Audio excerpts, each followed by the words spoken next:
اور آج آفس سے نکل کر اپنے گھر پہنچے تو سامنے الہام اس کے انتظار میں گھر سے باہر ٹہل رہا تھا۔ گاڑی قریب پہنچتی بیٹھ گیا۔ میں صبح سے ویٹ کر رہا تھا، آپ لیٹ کیوں آئے؟ الہام کا موڈ بری طرح آف تھا اور آج ایک نظر اس پر ڈالے اور خاموشی سے گاڑی آگے بڑھا گیا۔ الہام کو اس وقت اور رات کو سنجیدہ اور تھکا ہوا محسوس ہوا تو اپنے ہینڈ فون لگا تھا، خاموشی سے آنکھیں بند کر بیٹھ گیا۔ یہاں کیوں آئے ہیں ہم؟ وہ خانیسہ کے گھر پہنچے تو الہام چونک کر سیدھا ہوا۔ حمالہ اور علیحہ بھی گیراج میں منتظر کھڑی تھی۔ جو ہی اس نے گاڑی کا ہارن دیا وہ دونوں اپنے بیگز لے کے ٹھک سے باہر نکلی۔ او واو، حمالہ کیسی ہو؟ الہام تو حمالہ کو دیکھ کر خوشی سے چہکا تھا۔ حمالہ کی بھی آنکھیں چمکی۔ میں بھی ہوں الہام لالا۔ علیحہ نے گاڑی میں بیٹھتے خفگی سے بھائی کو دیکھا اور آج گاڑی آگے بڑھا چکا تھا۔ اس وقت ان سب کو شاپنگ پر لے جانے کا سوچ کر اس کا موڈ خراب ہو رہا تھا۔ آج کل وہ فارن ڈیلیگیشن کے ساتھ کسی پروجیکٹ پر کام کر رہا تھا۔ کام کا بوجھ بھی حد سے سوا تھا۔ اوپر سے رباز کی اچانک تیار ہوئی شادی نے اسے مزید مصروف کر دیا تھا تاکہ وہ شادی تک فارغ ہو جائے، مگر خاندادہ نے اس بار قسم کھائی تھی خان اور آج سے بھی ضرور کام لیں گے۔ سوری یار، تمہیں پتہ ہے نا میں حمالہ کو دیکھ لوں تو پھر کچھ یاد نہیں رہتا۔ الہام شرارت سے آنکھ دبا کر علیحہ سے بولا تو حمالہ نے سہمیت پر گردن اکڑائی۔ علیحہ مسکرانے لگی۔ جی پتہ ہے، کیونکہ آپ حمالہ کے اکلوتے بھائی ہیں، علیحہ نے سر ہلا کر کہا اور آج گاڑی شاپنگ سینٹر تک لے کر روکتا پرسوچ نظروں سے باہر دیکھنے لگا۔ کچھ آئیڈیا ہے کہاں جانا ہے؟ کہاں سے شاپنگ کرو گی؟ اور آج نے علیحہ سے سوال کیا تو وہ سر ہلا گئی۔ ٹھیک ہے، اترو گاڑی سے، اور ہاں زیادہ وقت نہیں ہے تم تینوں کے پاس۔ وہ گاڑی سے اترتے ہوئے بولا تو حمالہ پریشان ہو گئی۔ اسے تو کوئی چیز جلدی پسند نہیں آتی تھی۔ الہام تم تو خود کر لو گے نا شاپنگ، میں ان دونوں کو لے جاتا ہوں، اور میں بار بار کہہ رہا ہوں زیادہ وقت مت لگانا ورنہ میں اسے چھوڑ کر چلا جاؤں گا جس نے دیر لگائے۔ اور آج گاڑی لاک کرتے وارن کر رہا تھا۔ علیحہ مجھے ایسی شاپنگ نہیں کرنی، کچھ پسند نہیں آئے گا تو لیں گی کیسے؟ حمالہ نے علیحہ کے کان میں گھستے رونے آواز میں کہا اور آج دور کھڑا الہام کو پیسے دے رہا تھا۔ سنو، لالا کی چوائس بہت اچھی ہے، یاد ہے 3 سال پہلے مجھے میری برتھ ڈے پر کتنا اچھا ڈریس دیا تھا؟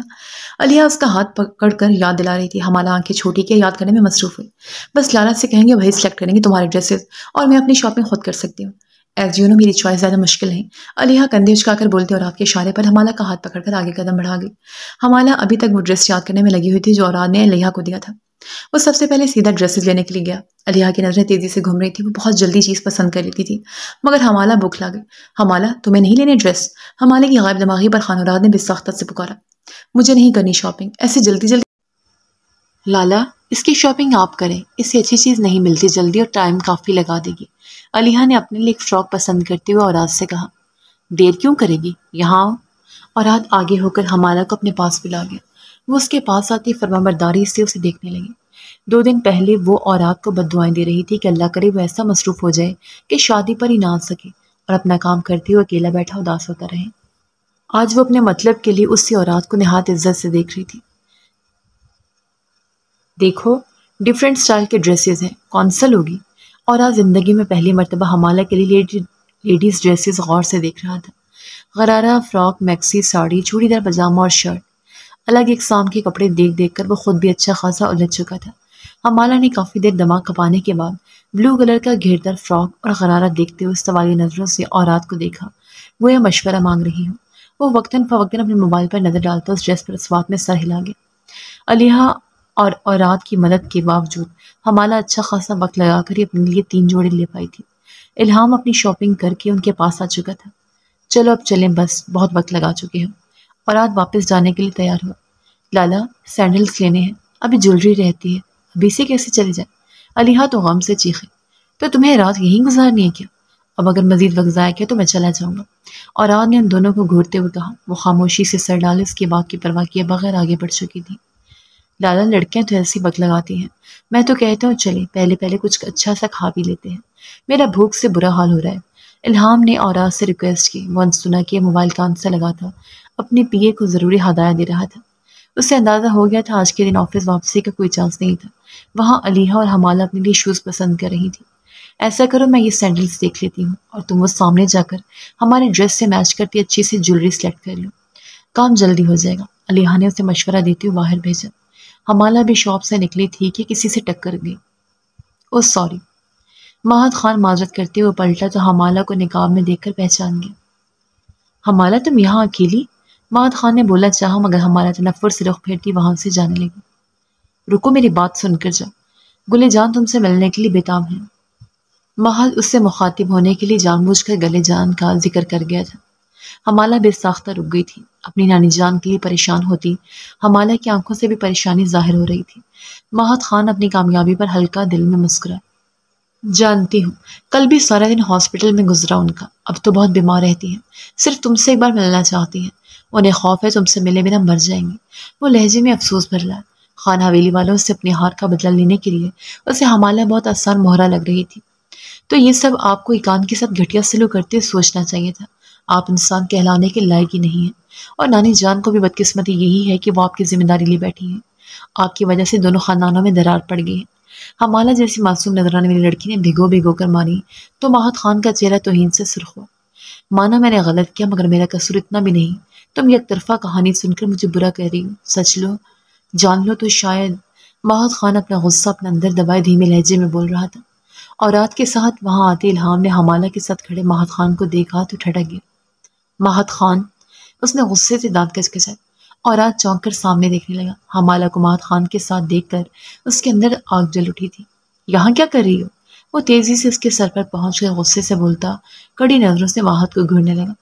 کزن ہے میری، تمہارے ساتھ اگر شاپنگ کے لیے آ سکتی ہے تو پھر مجھ سے بات کرنے میں کیا برائی ہے؟ ماہت خان تمسخر بھرے لہجے میں بولے۔ حمالہ کو اس سے شدید نفرت محسوس ہوئی۔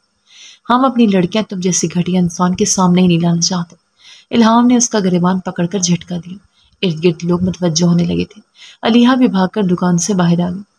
تمہیں اپنی عزت پیاری ہے تو دفع ہو جاؤ یہاں سے، اور آدمی نے غرا کر ماہت خان کو وارن کیا۔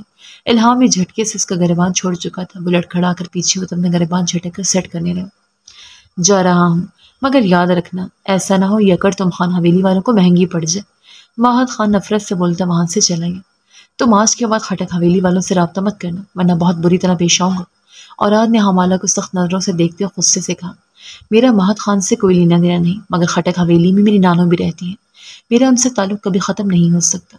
حمالہ آنکھوں میں آنسو بھرے ضدی لہجے میں بولی، کوئی نہیں ہے تمہارا وہاں، اپنے دماغ سے خٹک حویلی کا خیال نکال دو، چلو اب یہاں سے۔ خان اورات ترش لہجے میں بولتا آگے بڑھ گیا۔ علیحہ گھبرائی ہوئی سے حمالہ کو تھام کر آگے بڑھی۔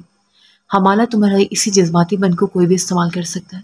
ہم جانتے تمہارے لوگوں سے کبھی قریبی رشتہ ہے، مگر کچھ عرصہ تمہیں اپنے جذبات پر قابو رکھنا ہوگا۔ ماہت خان نے ہاتھ گھٹیا انسان ہے، وہ آئندہ کہیں ملے تو راستہ بدل لینا، مگر بات مت کرنا۔ الہام نے گاڑی میں بیٹھتے نرمی سے اسے سمجھانے کی کوشش کی، مگر وہ ان تینوں بہن بھائیوں سے منہ موڑے روتی جا رہی تھی۔ علیحہ پریشانی سے اسے دیکھنے لگی۔ الہام نے تعصب سے اسے دیکھا اور چہرہ سامنے کر کے خاموشی سے بیٹھ گیا۔ خان اور رات کو ماہت خان کی دھمکی بری طرح چبھ رہی تھی۔ جانے سے پہلے جیسے اس نے حمالہ کو دیکھا تھا، اور رات سمجھ گیا وہ خان حویلی کا سر جھکانے کے لیے حمالہ کو استعمال کرے گا۔ حمالہ حویلی پہنچنے تک روتی ہی رہی تھی۔ وہ ماہت خان سے بھی نفرت کرتی تھی، مگر اسے اپنی نانی کی بیماری کا سن کر فکر ستا رہی تھی، اور آج سختی سے خٹک حویلی والوں سے ملنے پر پابندی لگانے والے خان اور رات پر بھی اسے غصہ آ رہا تھا۔ حویلی میں شادی کے ہنگامے جاری تھے۔ حمالہ شہر سے کی گئی ساری شاپنگ ایک طرف رکھ کر اپنے پرانے کپڑوں میں بددلی سے تیار ہو رہی تھی۔ یہ کیا پہنا ہوا ہے حمالہ؟ یہ میکسی تو تم نے لاسٹ ٹائم بھی پہنی تھی نا؟ عثمان نے اس کی میکسی دیکھ کر حیرت سے سوال کیا۔ بس یہی ہے میرے پاس، میری شاپنگ نہیں ہوئی، وہ اسپاٹ لہجے میں بولتی بال بنا رہی تھی۔ مگر حمالہ، لالا نے، علیحہ نے بولنا چاہا، مجھے ان کا احسان نہیں چاہیے، وہ میری لالا نہیں ہے، اور اچھے انسان تو بالکل نہیں ہے۔ تم بھول گئی کیسے انہوں نے مال میں سب کے درمیان مجھے ڈانٹا تھا؟ حمالہ خفگی سے بولتی چلی گئی۔ علیحہ نے تعصب سے لپکاٹتے ہوئے نظریں چرائی۔ عثمان منہ کھولے دونوں کو دیکھ رہی تھی۔ یہ سب کیا ہے؟ کس نے کیا کہا حمالہ کو؟ عثمان نے تجسس سے سوال کیا۔ حمالہ نے اسے الف تا یہ ساری کہانی سنا ڈالی جس میں خود کو معصوم اور مظلوم ظاہر کیا گیا تھا۔ بالکل ٹھیک کیا رات لالا نے، کیا تمہارا دماغ خراب تھا جو تم اس گھٹیا انسان کے ساتھ بات کرنے لگ گئی؟ تمہاری نانو ایسے کہیں نظر آئے تو بے شک مل لینا، کوئی روکے تو تب بات کرنا۔ عثمان تو سب سن کر بھڑک ہی اٹھی تھی۔ حمالہ کا منہ اتر گیا۔ جاؤ اب منہ ٹھیک کرو اور نیو ڈریس پہنو، ویسے بھی وہ اوراد لالا نے نہیں لے دیے، یقیناً داور چاچو نے تمہاری شاپنگ کی ان کو پیسے دیے ہوں گے۔ عثمان نے اسے بہلانے کے لیے جھوٹ بول دیا۔ علیحہ بھی ہاں میں ہاں ملانے لگی۔ اس ڈریس کے ساتھ سینڈلز نہیں ہیں۔ حمالہ نے بھی اوراد کی پسند کی ڈریس نہ پہننے کی ٹھانی ہوئی تھی، تبھی دوسرا بہانہ تیار کر لیا۔ میری سینڈلز دیکھ لو، کوئی میچ کر جائے گی، ورنہ ایک کرسٹل کوٹ شوز ہیں وہ پہن لینا۔ عثمان کے پاس سب کچھ تیار تھا۔ حمالہ دھب دھب کرتی وہاں سے چلی گئی۔ سب چینج کر کے آئی تو نیو ڈریس تھا، مگر اوراد کی دلائی ڈریسز میں سے اب بھی نہیں تھا۔ علیحہ اور عثمان ایک دوسرے کو دیکھ کر رہ گئے۔ گلالئی بھی پہنچ چکی تھی، وہ مل کر اپنی تیاری کرنے لگی۔ وہاں بیوٹیشین ایکان کو دلہن بنانے میں مصروف تھی۔ تھوڑا لائٹ سا میک اپ کریں پلیز، ایکان نے بے چینی سے سامنے مرر میں اپنا عکس دیکھا۔ سوری، مجھے میم فریحان نے کہا ہے بہت اچھا تیار کرنا ہے، بیوٹیشین نے صاف انکار کر دیا۔ ایکان کا دل برا ہونے لگا، اسے ایک بار پھر یہ ہار سنگار کرنا وحشت میں مبتلا کر رہا تھا۔ اسے یقین تھا خان رباز اسے نہیں دیکھے گا، شاید وہ بھی کمرے میں دیر سے آئی ہے، شاید آئی ہی نہیں۔ وہ بند آنکھوں میں اپنے لیے ذلت کے مناظر تحریر کر رہی تھی۔ حلق میں بار بار آنسوؤں کا گولا سا اٹک رہا تھا۔ بیوٹیشین مہارت سے ہاتھ چلاتی اسے کسی حسین شہزادی میں بدل چکی تھی۔ Wow, you are so beautiful. Beautician کی تعریف پر وہ خالی خالی نظروں سے شیشے میں خود کو دیکھنے لگی۔ وہ پیاری لگ رہی تھی مگر خوش نہیں تھی۔ وہ تینوں دوستیں کافی عرصے بعد اکٹھی بیٹھی تھی۔ پوروا بھی وہیں ان کے ساتھ بیٹھی ہوئی تھی۔ ریما، تم نے تو خود کو مصروفی کر لیا ہے، گھر میں فارغ ہوتی ہو ہمارے پاس چلی آیا کرو۔ فرحان نے ریما کو دیکھا جس کا مزاج وقت کے ساتھ کافی بدل چکا تھا۔ چھوڑو بھائی، یہ عمر ہے کوئی یہاں وہاں جانے کی، مجھے تو سستی ہی نہیں چھوڑتی اب۔ اوپر سے خان صاحب نے آدھی زندگی پر مجھے بس پہاڑ سے اتارتے چڑھاتے گزار دی ہے، اب تو جوڑوں کا مرض ہو گیا ہے۔ گھر کے کام میں گلا لئی کرتی ہے۔ ریما تو وقت سے پہلے بڑھاپا سوار کی بیٹھی تھی۔ بس کر دو، ہم سب جانتے تم نے ادب بھائی کو کتنا بھگایا، وہ تو پھر بھی ایکٹیو اور ینگ ہے۔ میرا نے ناک پر سے مکھی اڑائی۔ اب مجھ سے سن نہ لینا اس عمر میں تم، خان صاحب گھننے ہیں پورے، یہاں سب کے سامنے سیدھے بنتے ہیں، ویسے اپنی بات منوانے خوب آتی ہے۔ ریما نے ناک چڑھا کر ادب خان کی برائی کی۔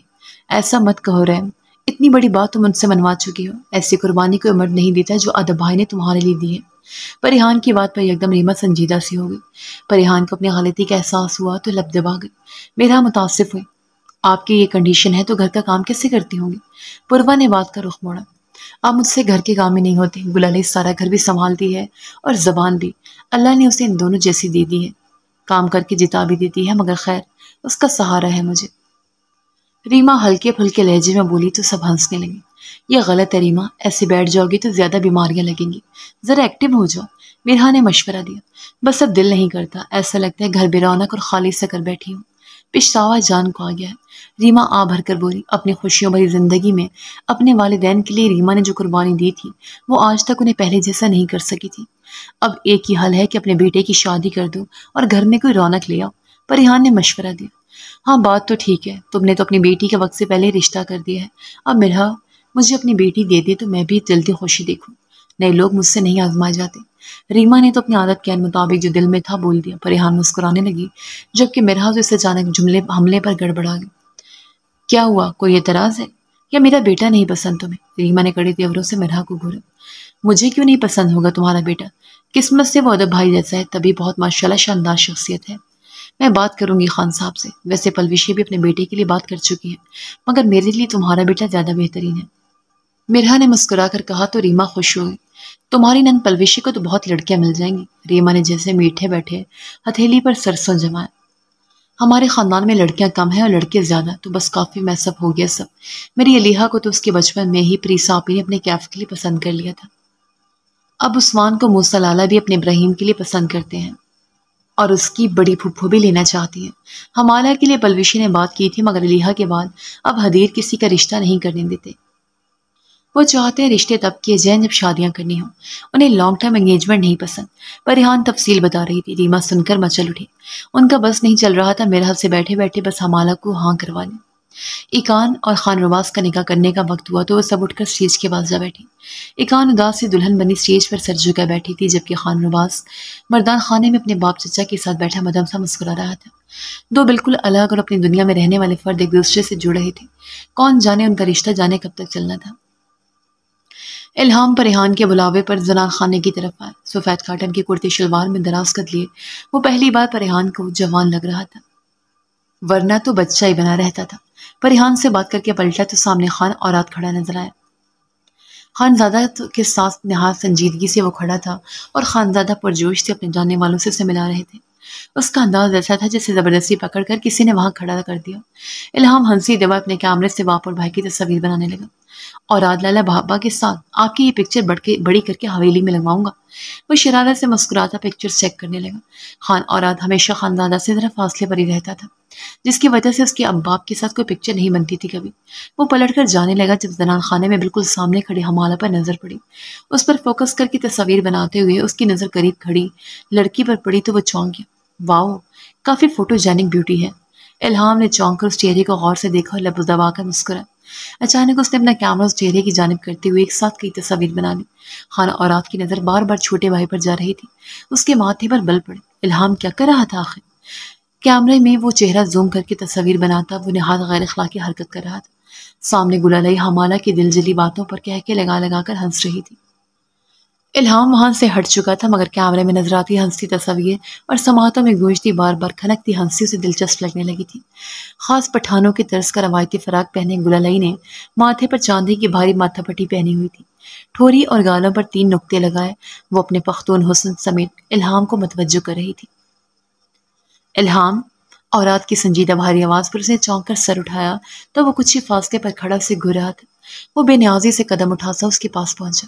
جی لالا، آپ نے بلایا تھا؟ اورات کے پاس جا کر وہ نہایت شریف صورت بنا کر بولا، یہ آوارہ لڑکوں کی طرح زنان خانے میں پرائی لڑکیوں کی اتارنا بند کرو۔ یہ کیمرے میں نے تمہیں اس لیے نہیں دلایا تھا۔ وہ دانت پیس کر بولا تو الہام گڑبڑا گیا۔ یار، آپ نے مجھ پر کیوں نظر رکھی ہوئی ہے؟ وہ روحان سا ہو گیا۔ پوری شادی میں حرام ہو جو اورات نے ایسی کوئی شوخیاں بگاڑنے دی ہوں۔ جیسا وہ خود سنجیدہ اور ریزرو تھا ویسے وہ الہام کو بنانے کی کوششوں میں تھا، مگر الہام کی طبیعت اس سے بہت الگ تھی۔ تبھی وہ تنگ ہوا۔ شٹ اپ، کچھ اخلاقیات سیکھو، تمہارا وہاں کیا کام تھا؟ اور اگر کوئی پکچر بناتے دیکھ لیتا تو کیا امپریشن پڑتا؟ خان اورات کا دماغ بری طرح گھوما ہوا تھا۔ بابا کا غصہ مجھ پر اتاریں گے؟ الہام بڑبڑا کر منہ بناتا یہاں وہاں دیکھنے لگا۔ زبان کو لگام دو۔ اورات نے اس کی بڑبڑاہٹ سن کر غصے سے کہا۔ اسے واقعی غصہ تھا۔ خاندادہ نے اسے اپنے دوستوں سے کیوں ملوایا؟ بچپن کو نظر اندازی اور خانزادہ کو اس کی پکار کو بھی انسنا کیے رہنا اسے آج تک ناراض کیے رکھا تھا۔ اس پر آج خان رواز کی شادی پر ہی انہوں نے سب جاننے والوں کو درمیان والا بیٹا دکھانے کی شاید قسم کھا لی تھی۔ یا ناراض کیوں ہو رہے ہیں؟ ماما نے بلایا تھا، بات کرنی تھی۔ پھر مجھے حوالہ نظر ہے، میں رک گیا۔ وہ میری چھوٹی بہن ہے، اس کی پکچر تو بنا سکتا ہوں نا۔ الہام اس کے غصے سے بکھلا کر وضاحتیں دینے لگا اور آج رخ پھیر کر بیٹھ گیا۔ الہام بھی شرافت سے کیمرے میں وہی رکھ کر اس کا موڈ اچھا کرنے کے لیے مودب سا اس کے پاس بیٹھا رہا۔ دور اباز سے بات کرتے خانزادہ کی نظر اورات پر پڑی تو اس کے ماتھے پر منیلا تعداد بل اور بھینچے ہوئے لب دیکھ کر بھی ساختہ مسکرائے۔ سب کو لگتا ہے خان اورات وقت سے پہلے میچور ہو گیا۔ دیکھو، مجھے تو آج بھی بچہ ہی لگتا ہے۔ وہ اس کی تاثرات سے محظوظ ہو رہے تھے۔ آپ کے سامنے بچوں والا رویہ دکھاتے ہیں بابا، ورنہ باہر کے لوگوں کے ساتھ دیکھیے گا کبھی خان اورات کیسا ہے۔ رباز نے ہنس کر کہا تو وہ سر ہلانے لگے۔ تم خوش ہو نا رباز؟ انہوں نے رباز کا ہاتھ تھاما۔ وہ مصنوعی خفقے دکھانے لگا۔ آپ کو میرا خیال آ گیا؟ اس نے منہ بنا کر جواب دیا۔ رباز، جو بھی ناراضگی ہے مجھ سے، اس کا کوئی اثر اکان پر نہ پڑے گا۔ تو میری اچھی بیٹی ہو نا؟ خانزادہ مدھم لہجے میں درخواست کر رہے تھے۔ بابا پلیز، آپ نے مجھے اتنا مین سمجھا کیا؟ اور مجھے کوئی ناراضگی یا غصہ نہیں ہے۔ ہاں، اگر اس نے مجھے کبھی شکایت کا موقع دیا تو تب میں آپ سے ضرور شکوہ کروں گا۔ رباز نے ان کو مطمئن کرنے کے لیے مسکرا کر ہلکے پھلکے لہجے میں کہا۔ وہ کبھی شکایت کا موقع نہیں دے گی۔ مجھے پتہ ہے میری خان حویلی کی بیٹیوں میں سب سے زیادہ نرم مزاج اور فرما بردار ہے۔ خانزادہ تفاخر سے بولتے اسے یقین دلا رہے تھے، ایسا یقین جو رباز کو صرف ان کی خوش فہمی لگا تھا۔ وہ جانتا تھا وہ فرما بردار خان اب بدل چکی ہے۔ وہ لوگوں پر یقین نہیں کرتی۔ وہ رباز سے جیسے چھپتی پھر رہی تھی۔ رباز کو سمجھ آ چکی تھی یہ شادی کان کے لیے صرف سمجھوتا ہے اور کچھ نہیں۔ وہ اپنی زندگی کو اب ذمہ داری کی طرح جینے والا تھا۔ اسے تو یہی لگ رہا تھا۔ وہ سجی سمری خان رواز کے کمرے میں بیٹھی تھی۔ اس کا وجود بے چینیوں سے بھرا ہوا تھا۔ اپنے وجود پر موجود بھاری لباس اور مہنگا زیور اسے سانپ کی طرح ڈس رہا تھا۔ تم یہاں ایسے کیوں بیٹھی ہو؟ کس کا انتظار ہے؟ اس کے دماغ میں ماہد خان کا جملہ گونجا۔ وہ گھبرا کر سر اٹھاتی دروازے کی سمت دیکھنے لگی۔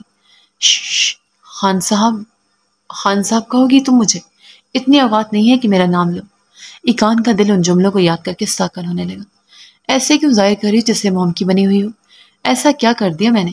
خاوند بیوی میں یہ سب عام بات ہے۔ کیا تمہیں گھر والوں نے یہ تہذیب سکھائی ہے کہ شوہر حق لے تو اسے مجرم بنا دینا؟ وہ ان یادوں سے پیچھا چھڑوانے کے لیے تیزی سے کھسک کر بیڈ سے اتری تو لڑکھڑا گئی۔ میں اس کا سہارا لے کر خود کو سنبھالتی گہرے گہرے سانس بھرنے لگی۔ اس بار ایسا نہیں ہوگا ایکان، اب ویسا نہیں ہوگا۔ سب کی تسلیاں دلاسے کہیں پیچھے رہ گئے تھے۔ اس بار کیا لگ تھا بھلا؟ وہی کان تھی، ویسی اسے زبردستی رباز کے سر پر تھوپا گیا تھا۔ وہی شادی تھی، وہی کمرے کی سجاوٹ اور وہی ایکان کا سجا سمرا روپ۔ سب کچھ تو وہی تھا، پھر کیا بدلنے والا تھا؟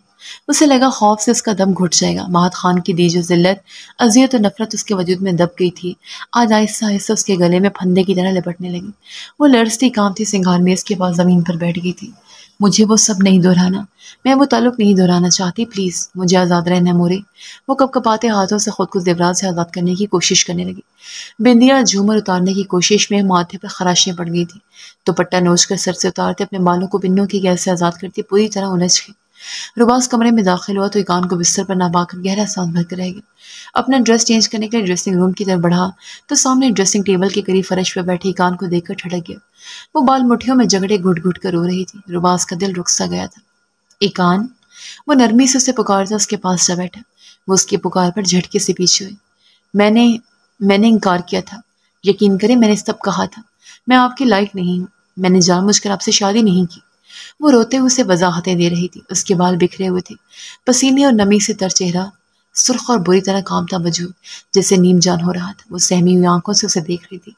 رباز تو اس کی حالت دیکھ کر ساکت رہ گیا تھا. سب ٹھیک ہے, ریلیکس رہو. میں جانتا ہوں تم نے جان بوجھ کر شادی نہیں کی اور نہ ہی مجھ پر کوئی زبردستی ہوئی. ریلیکس. وہ اس کے سر ہاتھ تھام کر نرمی سے بولا. ایک آن روتی جا رہی تھی. رونا بند کرو. مجھے اس شادی سے یا تم سے کوئی مسئلہ نہیں ہے. سو پلیز رونا بند کرو اور بیڈ پر چل کر بیٹھو. رباز پریشانی سے بولتے اسے وہاں سے اٹھانے لگا. وہ چابی کی گڑیا کی طرح اس کے حکم کی تعمیل کرتی اٹھ کر بیڈ پر بیٹھ گئی. رباز کو اس کا رویہ عجیب سا لگا تھا. ایسا لگ رہا تھا جیسے وہ کوئی روبوٹ ہو. بیڈ پر بیٹھتی ہی کامتے ہاتھوں سے اس نے اپنا بھاری ہار اتارا. آنکھوں میں ہر راز لیے وہ بار بار رباز کو دیکھ رہی تھی. ایکان ٹھہرو, میں ہیلپ کرتا ہوں. اسے کانوں سے جھمکے اتارنے کی وجہ کھینچتا دیکھ کر وہ بے ساختہ ٹوک کر اس کے پاس بیٹھا. اس کے ہاتھ تھام کر اسے روکتا آرام سے اس کے جھمکے اتارنے لگا. اس کے وجود کی لرزش اور خوفزدہ صورت رباز کو عجیب سے احساس میں دھکیل گئی تھی. وہ مجرم نہیں تھا مگر ایکان کی بکھری حالت پر اسے اپنا مجرم لگ رہا تھا. سائڈ ٹیبل پر پڑے پانی کے جگ سے پانی ڈال کے گلاس اس کے آگے بڑھا دیا. پانی پیو ایکان اور اطمینان رکھو, سب ٹھیک ہے. وہ پانی کے گلاس سے پکڑا گیا. وہ آنکھیں بند کی ایک ہی سانس میں پورا گلاس حلق میں اڑیل گئی. ایزی ہو کر بیٹھو. کیا اب ٹھیک ہو؟ اسی خالی گلاس لے کر ٹیبل پر رکھا. وہ نرمی سے بولا. وہ لب کاٹتی ہاتھ آپس سے مسلنے لگی. وہ ٹھیک نہیں تھی. وہ ٹھیک ہی تو نہیں لگ رہی تھی. رباز پریشانی میں مبتلا ہونے لگا. یکدم ہاتھ بڑھا کر اس کے نازک ہاتھوں کو تھام گیا. ایکان بری طرح ڈر کر اسے دیکھنے لگی. لاشعور میں کہیں ابھی ماہد خان کا رویہ اٹکا ہوا تھا. ایکان, اپنا ماضی بھول جاؤ. سب مرد ایک جیسے نہیں ہوتے. تم اپنی حویلی میں ہو. یہاں سب تمہارے ساتھ ہیں. کبھی میری کوئی بات بری لگے تو تمہیں پورا حق ہے مجھے جتا دینا, شکایت لگا لینا. وہ اپنایا سے اس کے ہاتھ اپنے ہاتھوں میں دبائے نرم لہجے میں بولا. ایکان یکٹک اس کا چہرہ دیکھ رہی تھی. رباز نے ہاتھ بڑھا کر اس کے رخسار کی نمی کو اپنی انگلیوں سے چھوا. وہ پلکیں جھپکتی بدستور اسے دیکھتی رباز کو کسی معصوم بچے جیسی لگ رہی تھی. تمہیں ریسٹ کرنا چاہیے, تھکی ہوئی لگ رہی ہو. رباز نے ہاتھ چھوڑتے مسکرا کر کہا تو وہ سر جھکا کر کلائیوں میں بھری چوڑیاں اتارنے کی کوشش کرنے لگی. وجود کی لرزش میں کمی آ گئی تھی مگر وہ لباس اور زیورات اسے بری طرح چبھ رہے تھے. کیا تمہیں میں برا لگتا ہوں ایکان؟ وہ اس کا ہاتھ تھام کر پیچھے کر کے آرام سے اس کی چوڑیاں اتارنے لگا. جی. ایکان غائب دماغی سے اسے دیکھنے لگی. تم نے مجھ سے شادی سے انکار کیا تھا. کیا میں اتنا برا ہوں؟ وہ چوڑیاں اتارتے اس کی توجہ بٹانے کی غرض سے سوال کر رہا تھا. نہیں, میں بری ہوں. وہ بھیگے لہجے میں بولتے اپنے ہاتھوں کو دیکھنے لگی. اس کے ہاتھوں کو رباز پورے حق سے تھام کر چوڑیاں اتار رہا تھا. آنسوں کی وجہ سے وہ منظر دھندلاتا جا رہا تھا. تم بری نہیں ہو. تم اتنی اچھی ہو کہ خان رباز نے تم سے شادی کر لی ہے. تم اچھی ہو اور قابل محبت بھی ہو. جو لوگ تم سے محبت نہیں کر پائے وہ بد نصیب تھے. اپنا ماضی بھول جاؤ, ٹھیک ہے؟ رباز نے ساری چوڑیاں اتار کر ایک طرف رکھتے اسے سمجھایا. وہ معصوم میں سے سر ہلانے لگی یوں جیسے سب سمجھ چکی ہو اور ہاں اب سے ایسا کرنے والی ہے. رباز بے ساختہ مسکرا کر دلچسپی سے اسے دیکھنے لگا. وہ آج پہلی بار اتنی توجہ سے ایکان کو دیکھ رہا تھا. نہیں, وہ بری تو بالکل نہیں تھی. رباز کی آنکھ کھلی تو اس نے نظر گھما کر کھڑی گھڑی کی طرف دیکھا. صبح کے 5 بج رہے تھے. وہ آنکھیں مسلتا اٹھ کر بیٹھ گیا. رات ایک بستر پر سونے کی وجہ سے ایکان پوری رات چوکنا سے کنارے پر سمٹ کر پڑی رہی تھی. اس نے جب جب کروٹ بدلی ایکان چونک کر اسے دیکھنے لگتی تھی. ایکان, تم آرام سے سو سکتی ہو. تمہیں مجھ سے ڈرنے کی ضرورت نہیں ہے.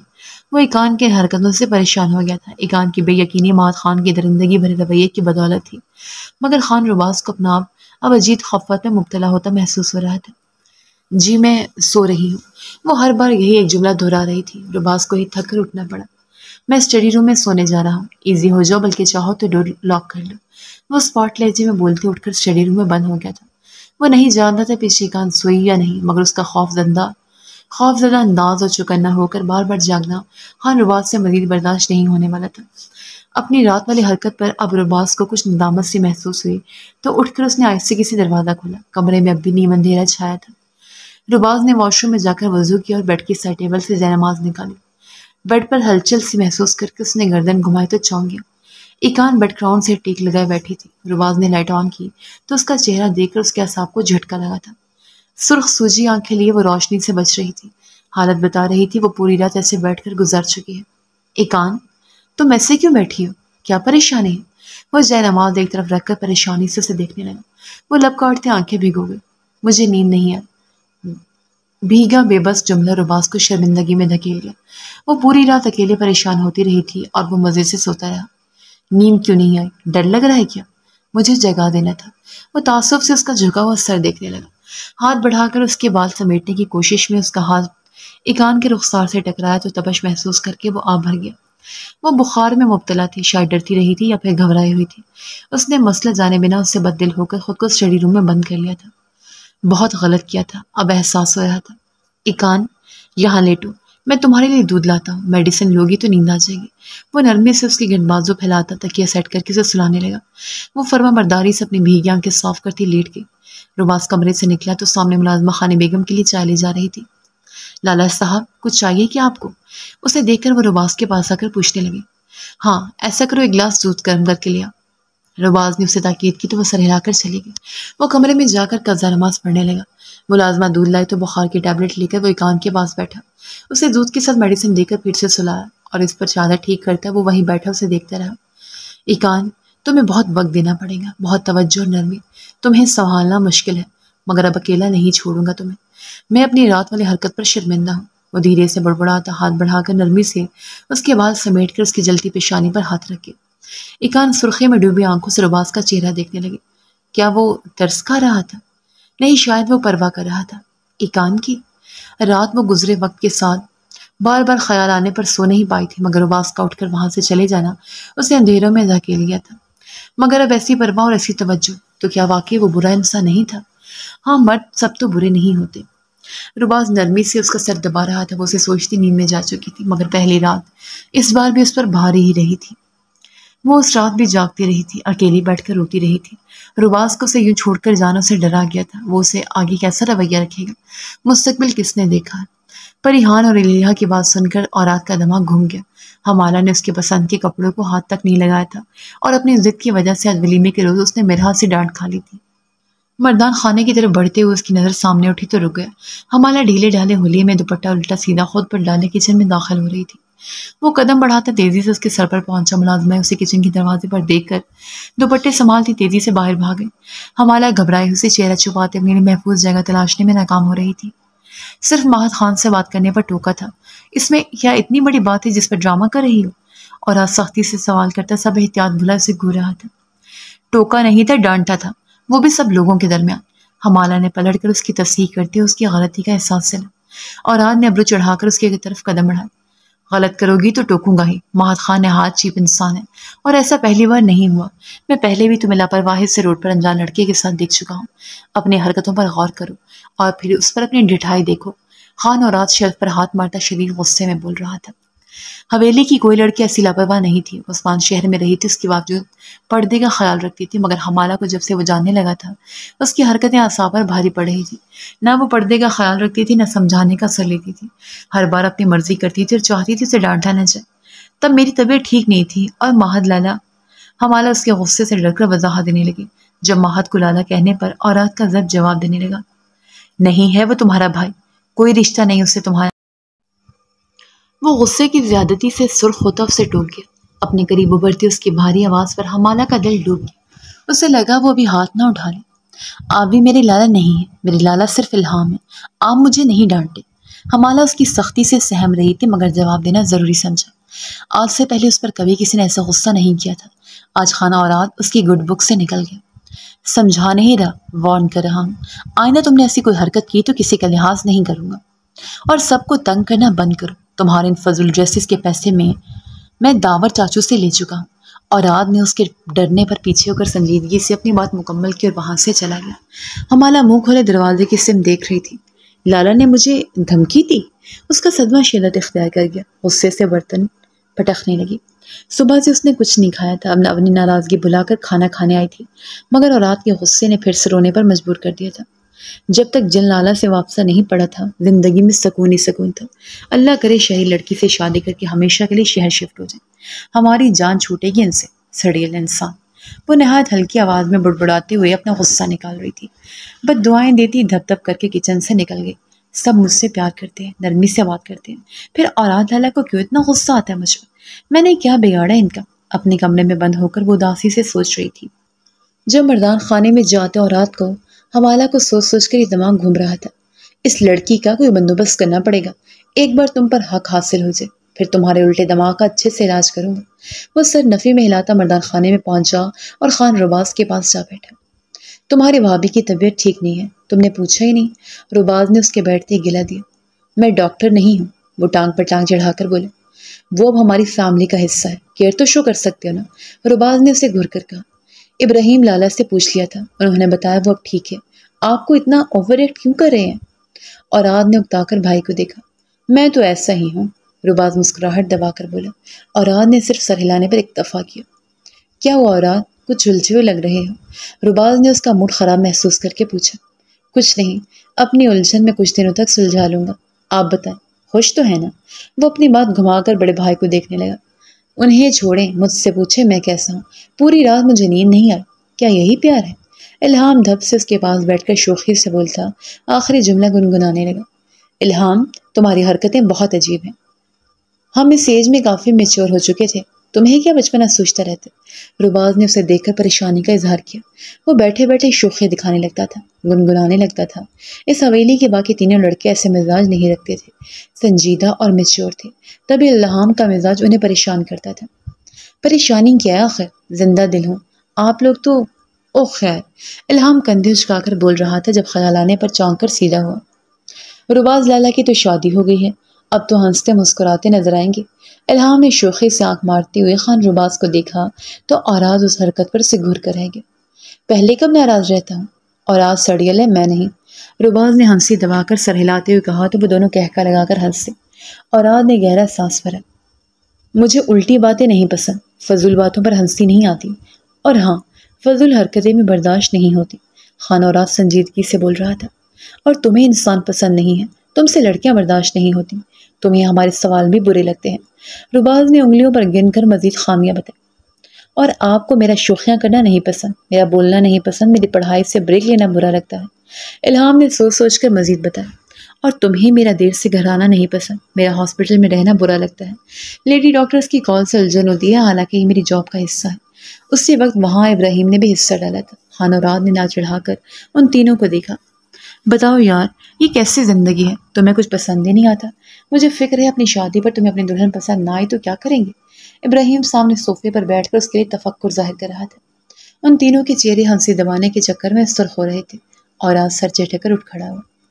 مجھے ارینج میرج بھی نہیں پسند، اس نے جاتے جاتے ان تینوں کو جتایا تو وہ چونک سے گئے تھے۔ اور آج کسی کو پسند کرتا ہے؟ رباز حیران ہوا۔ مجھے یہی لگتا ہے، ابراہیم نے پرسوچ لہجے میں کہا۔ اور آج لالا تو بہت تیز نکلے، الہام ہنس رہا تھا۔ سنو حمینہ، مالی بابا تمہیں بلا رہے ہیں، جلدی جاؤ۔ ملازمہ کے پیغام پر وہ گھبرا گئی، تیزی میں جیسے تیسے ثنا بیگم کا دوپٹہ استری کیا اور ان کے کمرے میں رکھ کر باہر بھاگی۔ بیٹا، یہ بچی کو سنبھالو، رو رو کر اس کی حالت بگڑ گئی ہے۔ مالی بابا سرونٹ کوارٹر کے سامنے پریشان سا کھڑا ہوا مل گیا تھا۔ حمینہ نے اس سے بچی کو لیا تو اس کے اوسان خطا ہونے لگے۔ گڑیا، میری گڑیا۔ بچی رو رو کر اب نیم جان ہو چکی تھی۔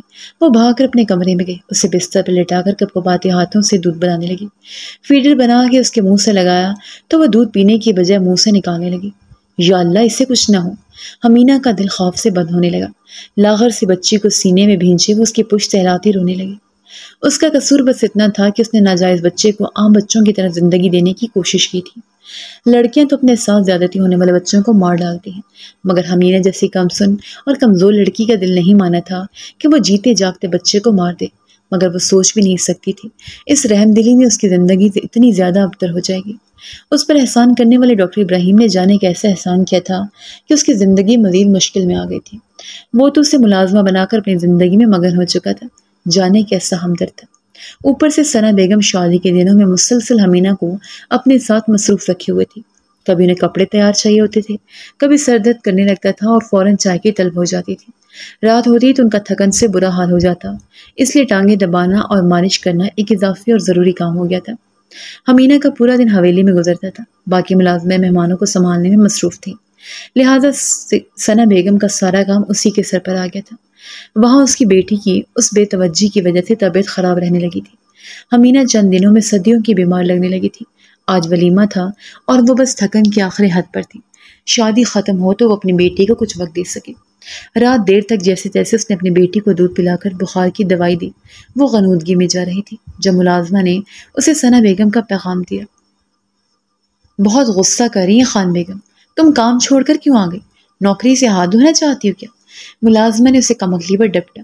وہ آنسو اپنے اندر اتارتے اپنی بیٹی کو سلا کر حویلی پہنچی۔ کہاں گئی تھی تم؟ بہت زیادہ آرام پرست ہو، جاؤ اب چائے بنا کر لاؤ میرے لیے، اور پھر آ کر میرے پیر دباؤ۔ ثنا بیگم اسے دیکھتے ہی بھڑک اٹھی تھی۔ وہ سر جھکا کر پلٹی اور کچن میں جا کر چائے بنانے لگی۔ خالی صاف کچن کو دیکھ کر اسے احساس ہوا اس نے رات کا کھانا بھی نہیں کھایا۔ وہ حسرت سے خالی برتن دیکھتی چائے بنا رہی تھی۔ چائے بنا کر ثنا بیگم کے پاس لائی اور خود ان کے قدموں کے پاس بیٹھ کر ان کے پیر دبانے لگی۔ دماغ اپنی بیٹی کی طرف اٹکا ہوا تھا۔ کمرے میں داخل ہوتا ابراہیم ثنا بیگم کے پاس ملازمہ کو دیکھ کر دروازے پر ہی رک گیا۔ آ جاؤ ابراہیم، رک کیوں گئے؟ ثنا بیگم نے اسے پکار کر اندر بلایا اور چائے کا کپ خالی کر کے ٹیبل پر رکھ دیا۔ آج پہلی بار حمینہ اپنے محسن کا نام سن کر بھی نہیں چونکی تھی، نہ ہی شروع کے دنوں کی طرح اس کے اندر کوئی تشکر کا احساس جاگا تھا۔ دراصل صبح جلدی واپسی ہے میری، سوچا کچھ دیر آپ کے پاس بیٹھ جاؤں۔ وہ ان کے پاس آتے ہوئے آہستگی سے بول رہا تھا۔ حمینہ غائب دماغ سے سر جھکائے ثنا بیگم کے پیر دبا رہی تھی، یوں جیسے وہاں اس کے علاوہ کوئی دوسرا موجود نہ ہو۔ اچھا بیٹھو میرے پاس۔ سنو لڑکی، تم بس ایک کپ چائے بنا کر لا دو، پھر فارغ ہو۔ ثنا بیگم نے حمینہ کو مخاطب کر کے کہا تو وہ اٹھ کر کمرے سے نکل گئی۔ ابھی تو چائے پی آپ نے، رات کے وقت زیادہ چائے مت پیا کریں۔ ابراہیم نے ان کے پاس بیٹھتے ہوئے عادت کے مطابق ان کو ٹوکا۔ اپنے لیے نہیں، تمہارے لیے بنوائے ہیں، مجھے پتا ہے تم تھک گئے ہوگے۔ ثنا بیگم نے وضاحت دی اور اس کے ہاتھ تھام لی۔ ابراہیم میں چاہتی ہوں تمہاری بھی شادی کر دوں۔ بھابھی بیگم کی بہن کی نواسی بہت پیاری ہے، احواد نام ہے، رباز کے لیے انہوں نے بات کی تھی، وہ تو شادی شدہ ہے، اوراد نے بھی انکار کر دیا۔ میں اسے تمہاری دلہن بنانا چاہتی ہوں، بہت پیاری ہے۔ ثنا بیگم تو جیسے موقع کی تلاش میں تھی۔ دیکھتے ہیں، ابھی تو کچھ وقت بہت مصروف ہوں۔ ابراہیم نے انہیں ٹالنا چاہا، ثنا بیگم نے بولنا چاہا، مگر اسی وقت حمینہ چائے لے آئی تو وہ خاموش ہو گئی۔ وہ ٹرے ابراہیم کے سامنے رکھ کر پلٹ رہی تھی جب ابراہیم کی نظر اس کے چہرے پر پڑی اور وہ شاکڈ ہوا۔ رکو، تم؟ ابراہیم نے بے ساختہ اس کا ہاتھ تھام کر اسے روکا اور بے یقینی سے ثنا بیگم کو دیکھا۔ یہ وہی لڑکی ہے نا جسے میں نے شہر سے بھیجا تھا؟ ابراہیم کے سوال پر ثنا بیگم حیران ہوئی۔ حمینہ تو ابراہیم کے انداز پر ہی سہم گئی۔ کیا وہ اسے یہاں سے بھی نکالنے والا تھا؟ ہاں وہی ہے، کام کی بہت اچھی ہے، میرے سب کام یہی کرتی ہے، بس آج نالائکی کی اور مجھے بنا بتائے کوارٹر چلی گئی۔ آئندہ ایسی حرکت مت کرنا۔ ثنا بیگم نے اس بات میں سر ہلاتے ہوئے تفصیل بتائی اور پھر حمینہ کو گھورا۔ وہ گھبرائی ہوئی سے اپنا ہاتھ چھڑوانے کی کوشش کر رہی تھی۔ میں نے اسے ملازمہ بنا کر نہیں بھیجا تھا، دیکھیں کیا حالت ہو چکی ہے اس کی، اتنی کم عمر لڑکی ہے اور آپ لوگ اس سے کام کروا رہے ہیں۔ ابراہیم تو بری طرح پریشان ہو گیا تھا۔ وہ تو حمینہ کو یہاں بھیج کر مطمئن تھا کہ وہ کسی کمرے میں سکون سے پڑی ہوگی۔ دوبارہ یہاں آنے پر بھی اس نے نہ کبھی اسے دیکھا نہ اس کا خیال آیا تھا۔ شاید یہاں کام کرتے ہوئے ان کا سامنا بھی ہوتا رہا ہو۔ ابراہیم کو سخت شرمندگی ہو رہی تھی۔ اسے یقین نہیں آیا یہ وہی حمینہ ہے۔ وہ جب ہسپتال میں ملی تھی تو کمزور اور زرد سی تھی، مگر اب تو صدیوں کی بیمار لگ رہی تھی۔ آنکھوں کے گرد سیاہ گہرے حلقے تھے اور چہرے کی ہڈیاں واضح ہو رہی تھی۔ ملازمہ نہیں تو کیا مہمان ہے کون یہ آخر؟ ثنا بیگم نے الجھ کر حمینہ کو دیکھتے ہوئے سوال کیا۔ صاحب، میری بیٹی کی طبیعت ٹھیک نہیں ہے، مجھے جانے دیں پلیز۔ حمینہ نے تھک کر مدھم لہجے میں التجا کرتے ہوئے اپنا ہاتھ کھینچا اور وہاں سے چلی گئی۔ ابراہیم شاکڈ سا وہیں بیٹھا رہ گیا۔ ابراہیم مردان خانے میں پہنچا تو وہاں خان حاضر اپنے کچھ جانے والوں کے ساتھ بات چیت کر رہے تھے۔ وہ بے چینی سے ٹہلتا خاندادہ کا انتظار کرنے لگا۔ کچھ دیر بعد وہ ادب خان کے ساتھ کوئی بات کرتی اس کی طرف آئے تو خان ابراہیم ان کے پاس پہنچا۔ مجھے آپ سے بات کرنی ہے، وہ سنجیدگی سے بولا۔ خانزادہ نے چونک کر اسے دیکھا۔ ضرور کرو، کیا مسئلہ ہے؟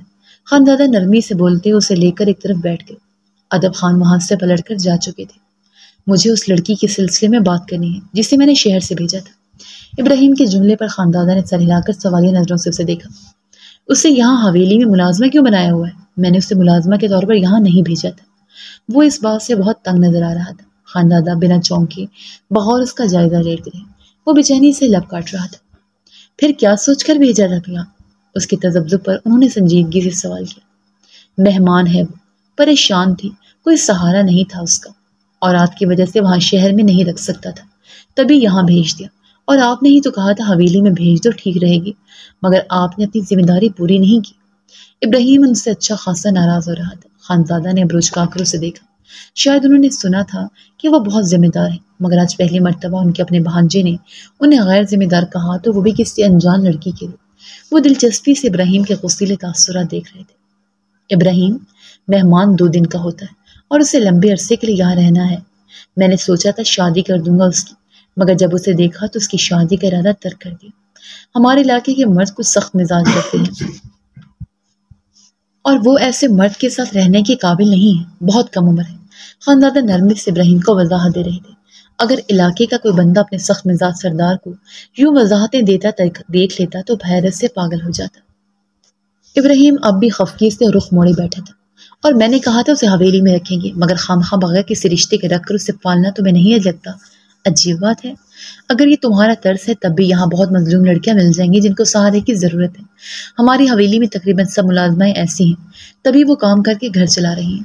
خانزادہ نے اسے دیکھتے اپنی بات مکمل کی۔ ابراہیم اس بات پر بے چین ہو گیا، مگر وہ ملازمہ نہیں ہے، وہ مدھم پڑ چکا تھا۔ حمینہ کو ملازمہ تصور کر کے ہی اسے عجیب سا محسوس ہو رہا تھا۔ پھر کون ہے؟ کوئی رشتہ بنانا چاہتے ہو؟ کوئی محرم رشتہ جس کی وجہ سے وہ حویلی میں مالکن کی حیثیت سے رہے؟ خاندادہ کے مسکراتے لہجے پر وہ چونک سا گیا تھا۔ یکدم خفت سے چہرہ سرخ ہوا۔ میرا ایسا کوئی مطلب نہیں تھا، میں واقعی انسانیت کے ناطے اس کی مدد کرنا چاہتا ہوں۔ مجھے باقی سب کا نہیں پتا، مگر میں اسے ہسپتال میں اکیلے روتا دیکھا ہے۔ ڈسچارج ہونے کے بعد کوریڈور میں جیسے ہیلپ لیس بیٹھی تھی، وہ مجھے بات پریشان کر گئی تھی۔ آپ سمجھ نہیں رہے، ابراہیم تعصب سے بولتا جا رہا تھا۔ آخری جملے پر اس کے لہجے میں بے بسی در آئی تھی۔ خاندادہ مسکرا کر اس کا کندھا تھپتھپانے لگے۔ ابراہیم میں سمجھ رہا ہوں بیٹا، تم نے اسے برے حالات میں دیکھا، اس لیے تم اس کے لیے پوزیسو سے بول رہی ہو۔ ہاں وہ کمسن ہے اور نرمی ڈیزرو کرتی ہے، لیکن تم میری بات نہیں سمجھ رہے۔ اسے یہاں مالکن بن کر رہنے کے لیے محرم رشتہ چاہیے، نہیں تو پھر اس کے لیے کوئی مناسب رشتہ دیکھ لیتا ہوں تاکہ وہ شادی کر کے اپنے گھر چلی جائے۔ خاندادہ نے اسے سمجھا کر تسلی دیتے انداز میں کہا، جی میرے لیے وہ بہت چھوٹی ہے، آپ اس کا رشتہ دیکھ لیں۔ مجھے یقین ہے آپ اس کے لیے جو انسان پسند کریں گے وہ اچھا ہوگا، اور پلیز لڑکا سینسیبل اور ینگ۔ ان کی بات پر وہ مطمئن ہو کر بول رہا تھا۔ خانزادہ نے سر ہلا دیا۔ ابراہیم وہاں سے اٹھ کر حویلی چلا گیا۔ وہ اس وقت میں حمینہ کو کام سے روک دینا چاہتا تھا۔ بات سنو، حمینہ کہاں ہے؟ اسے بلا کر لاؤ۔ ابراہیم نے ایک ملازمہ کو روک کر حمینہ کا پوچھا۔ صاحب وہ تو اپنے کوارٹر میں چلی گئی، اس کی بچی کی طبیعت خراب تھی، میں بلا کر لاتی ہوں۔ ملازمہ نے اسے بتاتے ہوئے قدم باہر کی جانب بڑھا۔ رکو، بس میں خود چلا جاتا ہوں۔ وہ ملازمہ کو روک کر بولا تو ملازمہ نے حیرت سے منہ کھول کر اسے جاتے ہوئے دیکھا۔ وہ جو حویلی والوں سے بھی مختصر وقت کے لیے ملنے آتا تھا، وہ حمینہ سے ملنے سرونٹ کوارٹر جا رہا تھا۔ بات تو عجیب تھی اور سوچنے کے قابل بھی۔ وہ حویلی کے پچھلے جانب الگ تھلگ جگہ پر لائن میں موجود کمروں کے پاس پہنچا اور مالی سے حمینہ کے کمرے کا پوچھ کر اس کے دروازے پر جا رکا۔ حمینہ، اس نے ہلکی سی دستک دے کر پکارا، مگر جواب نہیں آیا تھا۔ اس نے ہچکچا کر دروازہ کھول کر اندر قدم رکھ دیا۔ حمینہ اپنی بیٹی کو سینے میں بھینچے زار و قطار رو رہی تھی۔ ابراہیم پریشان ہو گیا۔ کیا بات ہے؟ کیا ہوا؟ وہ آگے بڑھ کر پوچھنے لگا۔ صاحب میری بیٹی مر جائے گی، یہ اٹھ نہیں رہی، دیکھیں یہ آنکھیں نہیں کھول رہی۔ وہ روتے ابراہیم کو دیکھ رہی تھی۔ ابراہیم نے اس کا سر تھپک کر اسے بچی کو لے لیا۔ بچی بخار کی شدت سے نیم جان ہو رہی تھی اور پانی کی بہت زیادہ کمی سے واقعی مرنے کے قریب تھی۔ پریشان مت ہو، میں اسے ہاسپٹل لے جاتا ہوں، ریلیکس رہو۔ وہ اپنی پریشانی چھپا کر حمینہ سے بولا اور لاغر سے بچی کو سنبھال کر کھڑا ہو گیا۔ مجھے بھی لے جائیں، میں یہاں مر جاؤں گی۔ حمینہ روتے ہوئے بچی پر ہاتھ رکھ کر اسے روک گئی تھی۔ اوکے، رونا بند کرو، آؤ میرے ساتھ۔ وہ اسے لے کر کمرے سے نکلا، انہیں لے کر علاقے کے ہاسپٹل پہنچا تو ڈاکٹرز نے خان ابراہیم کو دیکھتے ہی بچی کا فوری علاج شروع کر دیا۔ حمینہ ایک دیوار کے پاس زمین پر بیٹھی روتی جا رہی تھی۔ ابراہیم افسوس سے اسے دیکھنے لگا۔ کم عمری میں ہی وہ ایسے حالات سے گزر رہی تھی کہ اس پر اب کسی مردے کا گمان ہونے لگا تھا۔ اس کے ہاتھوں کی ہڈیاں واضح ہو چکی تھیں۔ ابراہیم کو لگا وہ خود بھی اپنی بیٹی کے ساتھ موت کی طرف سفر کر رہی ہے۔ وہ اسے حویلی میں بھیج کر پچھتانے لگا۔ وہ اپنی دادی کو خوب جانتا تھا اور اس پر حمینہ کی حالت اسے صاف بتا رہی تھی کہ ثنا بیگم نے اس کا کیا حال کر دیا ہے۔ حمالہ مرحا کے بلاوے پر ان کے کمرے میں آئی تو وہ اسے دیکھ کر اپنا موبائل ایک طرف رکھ گئی۔ حمالہ یہاں بیٹھو، مجھے تم سے بات کرنی ہے۔ مرحا سنجیدگی سے لگ رہی تھی۔ وہ ان کے پاس بیٹھ کر انہیں دیکھنے لگی۔ تمہاری ریما آنٹی نے اپنی بیٹی کے لیے تمہارا رشتہ مانگا ہے۔ میں نے خان صاحب سے بات کی ہے، انہیں کوئی اعتراض نہیں ہے۔ وہ حدی لالا اور بابا جان سے مشورہ کرنے سے پہلے تمہاری مرضی جاننا چاہتے ہیں۔ مرحا کی بات پر حمالہ چونک کر انہیں دیکھنے لگی۔ بات جب سمجھ آئی تو پرجوش سی ہو۔ ویسے ادم انکل کا بیٹا ہم نے کبھی دیکھا ہی نہیں، وہ رہتے کہاں ہیں؟ آخر اور شکل و صورت کیسے ہیں؟ ہمالہ عام لڑکیوں کی طرح جھجک یا شرم محسوس کیے بنا سوال کر رہی تھی۔ میرا اسے دیکھ کر آ بھر گئی۔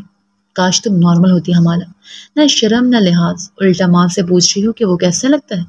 میرا نے تعصب سے اس کی بے شرمی پر اسے ٹوکا۔ پھر آپ نے پوچھا کیوں مجھ سے؟ اب مجھے جواب تو دینا ہی تھا۔ بابا کو میری رضامندی چاہیے نا، تو سوچے سمجھے بغیر ہاں کیسے کہہ دوں؟ ویسے بھی زندگی میں پہلی بار میرا پرپوزل آیا ہے۔ ہمالہ پر جوش سے بول رہی تھی۔ مرہا کا منہ کھلے کا کھلا رہ گیا تھا۔ اکلوتی بیٹی کی ایسی دیدہ دلیری اکثر انہیں شرمندہ کر دیتی تھی۔ نہ جانے وہ کس پر چلی گئی تھی۔ وہ آؤٹ آف کنٹری رہا ہے، اس لیے کسی نے نہیں دیکھا۔ چھوٹا سا تھا جب اپنی نانا نانی کے ساتھ باہر کے ملک چلا گیا تھا، مگر بہت سلجھا ہوا اور اچھا لڑکا ہے۔ ہم نے بھی بس ایک دو بار ہی دیکھا ہے۔ مرہا کو اسے تفصیل بتانا پڑ رہی تھی۔ اوہ نائس، مجھے بس ایک گارنٹی چاہیے۔ ریما آنٹی سے کہیے گا میرے خٹک حویلی جانے پر اگر ان لوگوں کو کوئی اعتراض نہیں ہوگا تو مجھے بھی رشتہ قبول ہے۔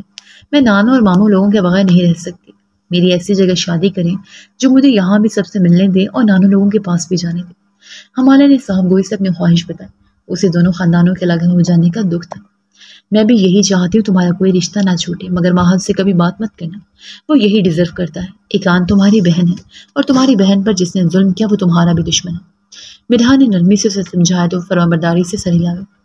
میں اب کبھی بات نہیں کروں گی اور جب میں نانوں سے مل سکوں گی تو ویسے بھی مجھے ان کی ضرورت نہیں رہے گی۔ آپ میرا رشتہ طے کر دیں، بلکہ میری شادی کر دیں، ایکان کی بھی تو ہو گئی ہے۔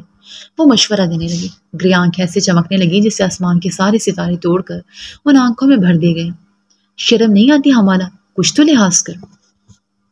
ایکان سے مقابلہ مت کرو، وہ تم سب لڑکیوں سے بڑی ہے اور تم ان سب سے چھوٹی ہو۔ اپنی پڑھائی پر توجہ دو۔ مرہا نے لہجہ سخت کر کے اسے شرم دلانی چاہی، حالانکہ وہ جانتی تھی یہ کوشش فضول ہے۔ اچھا ٹھیک ہے، پڑھنے جا رہی ہوں لیکن منگنی تو کر سکتے ہیں نا میری۔ علیہ کو اتنے گفٹس ملتے ہیں، میں بھی۔ وہ پھر سے شروع ہو رہی تھی۔ مرہا نے آنکھیں دکھائیں تو وہ شرارت سے ہنستے اٹھ کر بھاگ گئی۔ مرہا سر پکڑ کر بیٹھ گئی۔ کہا بھی تھا خان صاحب کو کہ ہمالہ سے ایسی ویسی بات کرنے کی ضرورت نہیں ہے۔ بے شرم لڑکی اب ہر ایک کو بتاتی پھرے گی۔ میرا خفت سے بڑبڑا رہی تھی۔ خان رباز مردان خانے میں تھا۔ آج اسے شہر واپس جانا تھا۔ وہاں کمرے میں اس کا ہینڈ کیری، 2 سوٹ اور کچھ ضروری سامان بیڈ پر نکلا پڑا تھا۔ ایکان کچھ دیر اس کے سامان کو دیکھتی رہی، پھر جھجک کر دروازے کو دیکھا۔ کسی کو نہ پا کر اٹھی اور اس کے استری شدہ کپڑوں کو ہینگر سے اتار کر سلیقے سے تہہ لگانے لگی۔ پھر ترتیب کے ساتھ اس کے بیگ میں اس کا سامان رکھ دیا۔ بیگ کی زپ بند کرتے ہوئے اسے ترچھا کیا تو بیڈ کے کنارے پر پڑی پرفیوم کی شیشی فرش پر گری اور ایک طرف سے ٹوٹ گئی۔ پرفیوم تیزی سے فرش پر بہتا جا رہا تھا۔ ایکان کے ہاتھ سے بیگ چھوٹ گیا۔ خوف کے مارے کبھی دروازے کو دیکھتی اور کبھی فرش پر پکڑے پڑے ٹکڑوں کو دیکھتی۔ وہ رونے لگی۔ یہ میں نے کیا کر دیا؟ گھبراہٹ سے اس کا وجود پسینے میں بھیگتا جا رہا تھا۔ یہ مہنگا پرفیوم بالکل نیا تھا اور رباز نے آج ہی اس کے سامنے کھولا تھا۔ وہ زمین پر بیٹھتے شیشے کو سیدھا کر کے پرفیوم بچانے کی کوشش کرنے لگی۔ یہ کیا کر رہی ہو جاہل لڑکی؟ یہ کیا کرتی تم نے؟ اندھی ہو کیا؟ دراصل تمہارا مسئلہ یہ ہے کہ تم صرف توجہ حاصل کرنے کے بہانے ڈھونڈتی ہو۔ اس کے دماغ میں مہد خان کے برفیلے جملے گونج رہے تھے۔ ایسے موقع پر وہ صرف اس کے سر پر چیختا نہیں تھا، وہ ہاتھ بھی اٹھاتا تھا اور اس کے مارے گئے تھپڑ ایکان کے رخساروں پر نشان چھوڑ جاتے تھے۔ ہاتھ پر کانچ لگنے سے وہ ماضی سے نکلی تو اس کی ہتھیلی پر گہرا کٹ لگ چکا تھا۔ پرفیوم میں تیزی سے اس کا خون شامل ہوتا جا رہا تھا۔ وہ خوف سے مرنے والی ہو گئی۔ ایکان، یہ کیا کر رہی ہوں؟ رباز کمرے میں آیا تو اسے خون سے ہاتھ بھر کر فرش پر جھکے پائے۔ وہ گھبرا کر اس کے پاس پہنچا۔ I'm sorry, I'm so sorry, یہ مجھ سے ٹوٹ گئی۔ وہ اس سے معذرت کرتے ہوئے بری طرح رونے لگی۔ رباز تو اپنا فیوریٹ پرفیوم یوں ٹوٹا ہوا دیکھ کر کچھ دیر کے لیے جم گیا تھا۔ بیڈ پر سامان سمٹا ہوا دیکھ کر وہ سمجھ گیا کہ وہ پیکنگ کے چکر میں یہ سب کر چکی ہے۔ یہ کیسے؟ پاگل لڑکی، رہنے دینا تھا، میں سب کر لیتا خود۔ وہ بیچارگی سے اپنے پرفیوم پر فاتحہ پڑھ کر اس کے ہاتھ تھام چکا تھا۔ میں تو بس مدد کرنا چاہتی تھی۔ وہ آنسو بہاتی شرمندگی سے سر جھکا گئی۔ رباز نے تعصب سے نفی میں سر ہلایا اور اسے پکڑ کر بیڈ پر بٹھا۔ ایم سوری، میری وجہ سے۔ وہ رباز کی خاموشی محسوس کرتی شرمندگی سے معذرت کرنے لگی۔ آنکھیں آنسوؤں سے بھری ہوئی تھیں۔ فرسٹ ایڈ باکس اٹھاتے ہوئے رباز نے پلٹ کر اسے دیکھا اور گہرا سانس بھر کر اس کے پاس پہنچا۔ کوئی بات نہیں کان، ٹوٹنے کی چیز تھی، ٹوٹ گئی۔ بار بار سوری کر کے مجھے شرمندہ مت کرو۔ وہ نرمی سے بولتے اس کا ہاتھ تھام کر کاٹن سے خون صاف کرنے لگا۔ ایکان بھیگی آنکھوں سے اسے دیکھتی جا رہی تھی۔ وہ خون صاف کر کے بینڈیج کرنے میں مصروف تھا۔ ہاں، اپنا پرفیوم ضائع ہونے پر اسے افسوس ہوا تھا۔ کچھ دیر کے لیے کچھ بول بھی نہیں پایا تھا۔ شاید غصہ بھی آیا ہو، مگر اس نے ایکان کو ڈانٹا نہیں تھا۔ ضبط کر کے تسلی بھی دے دی اور پٹی بھی کر دی۔ اب فرش پر بکھرا کانچ اور خالی ہو چکی شیشی سمیٹ کر ڈسٹ بن میں ڈال دیا۔ ہاتھ جھاڑ کر واش روم میں ہاتھ دھونے چلا گیا۔ کچھ بولا ہی نہیں، لڑا نہیں، اس کے لیے پرواہ بھی ظاہر کی تھی، مگر ایکان کو پھر بھی رونا آ رہا تھا۔ وہ ہاتھ پر پٹی باندھے سسکیاں دبائے روتی جا رہی تھی۔ ایکان، میں نے کہا نا کوئی بات نہیں، رونا بند کرو۔ واش روم سے نکلتا روباز ایکان کو روتا دیکھ کر پریشانی سے اس کے پاس بیٹھا۔ مگر میری غلطی تھی، میری لاپرواہی سے آپ کا نقصان ہوا ہے، میں جانتا ہوں مجھ پر غصہ ہے، آپ سزا دینا چاہتے ہوں گے، آپ مجھے مار بھی سکتے ہیں۔ وہ روتے ہوئے بول رہی تھی۔ اس کی آخری بات پر روباز کا دماغ گھوم گیا۔ کیا بات کر رہی ہو ایکان؟ تمہارا دماغ خراب ہے کیا؟ روباز کی اونچی آواز پر وہ ڈر کر پیچھے۔ میں کیوں ماروں گا تمہیں؟ اتنا کمزور نہیں ہوں جو ایک فضول سی چیز کے لیے تم پر ہاتھ اٹھاؤں گا۔ ٹوٹنے کی چیز تھی، ٹوٹ گئی، بات ختم۔ وہ ماتھے پر بل ڈالے غصے ضبط کرنے کے چکر میں سرخ ہوا جا رہا تھا۔ ایکان نے آنسو اپنے اندر اتار لی۔ اس کی آواز دبا کر سر جھکانے پر روباز مدھم پڑا۔ میں تم سے کہہ رہا ہوں نا، اتنی بڑی بات نہیں ہے، رونا بند کرو اور دوبارہ مارنے کی بات مت کرنا۔ کیا ہماری حویلی میں کسی مرد کو عورت پر ہاتھ اٹھاتے دیکھا ہے پہلے؟ اس نے آواز نیچے کر کے ایکان کو سمجھایا۔ وہ سر نفی میں ہلاتی بیڈ سے اتری۔ کہاں جا رہی ہوں؟ روباز چونک کر اسے دیکھنے لگا۔ میں منہ دھونے۔ وہ بھیگتی آواز میں ادھورا جملہ پورا بول کر باتھ روم میں جا کر بند ہو گئی تھی۔ پانی کھولے وہ آواز دبا کر روتی جا رہی تھی۔ باہر روباز سر پکڑ بیٹھا۔ وہ سمجھ نہیں پا رہا تھا کہ سمجھ سے آخر ایکان کو لگا کہ وہ غصہ میں ہے۔ ہاں، وہ اس کا ایسا کوئی دیوانہ نہیں تھا کہ آگے پیچھے گھومتا یا اس کے نقصان کرنے پر بھی اسے ہنس کر ریلیکس کرتا، مگر اس نے غصہ بھی نہیں کیا تھا۔ اس کے خیال میں تو اتنا بھی بہت تھا۔ پھر ایکان کو باتھ روم میں بند ہوئے جانے کتنی دیر گزر چکی تھی۔ وہ اٹھ کر دروازہ ناک کرنے لگا۔ ایکان، کیا تم ٹھیک ہو؟ اس نے دستک دے کر مدھم آواز میں سوال کیا۔ اندر ایکان اپنی آنکھیں رگڑنے لگی۔ رو رو کر آدھی ہو چکی تھی، مگر آنسو تھم بھی نہیں رہے تھے۔ وہ اپنی کیفیت خود بھی نہیں سمجھ پا رہی تھی۔ وہ نارمل رہنا چاہتی تھی، مگر خوف اس کے اندر سے جا ہی نہیں رہا تھا۔ کتنی ہی دیر بعد وہ باہر نکلی تو روباز اس کے انتظار میں وہیں کمرے میں ٹہل رہا تھا۔ اسے دیکھ کر ٹھٹک گیا۔ اس کا پانی سے تر چہرہ بہت سرخ ہو رہا تھا، آنکھیں بھی سرخ اور بھیگی ہوئی تھی۔ وہ سمجھ گیا اندر جا کر وہ اب تک روتی رہی ہے، مگر کیوں؟ ایم سوری، میں سر جھکا کر اس نے کچھ بولنا چاہا۔ کیا تم یہ فارمل ہونا بند کر سکتی ہو پلیز؟ مجھے تمہارا پرفیوم توڑنا برا نہیں لگا، روباز اس کے پاس جا کر بولتا۔ اس کے بعد درمیان میں ٹوک گیا۔ ایکان بے اختیار سر اٹھا کر اسے دیکھنے لگی۔ روباز نے اس کے یوں دیکھنے پر آگے بڑھ کر اسے سینے سے لگا لیا۔ ایکان اس اچانک حرکت پر سٹ پٹا سی گئی تھی۔ میں نے تم پر غصہ نہیں کیا، کیونکہ میں تم پر غصہ نہیں کرنا چاہتا۔ اگر یہ نقصان علیحا سے ہوتا تو میں اسے کبھی نہ ڈانٹتا، تو پھر تمہیں کیوں ڈانٹوں؟ میں اتنا ناانصاف نہیں ہوں ایکان۔ وہ اس کا سر تھپکتے ہوئے نرمی سے سمجھا رہا تھا۔ اس کے کندھے پر چہرہ چھپا کر کھڑی ایکان نے آنکھیں موند لیں۔ اس کے چٹخے ہوئے اعصاب ڈھیلے پڑنے لگے۔ روباز نے اسے کندھوں سے تھام کر اپنے سامنے کیا تو وہ سر جھکائے کھڑی رہی۔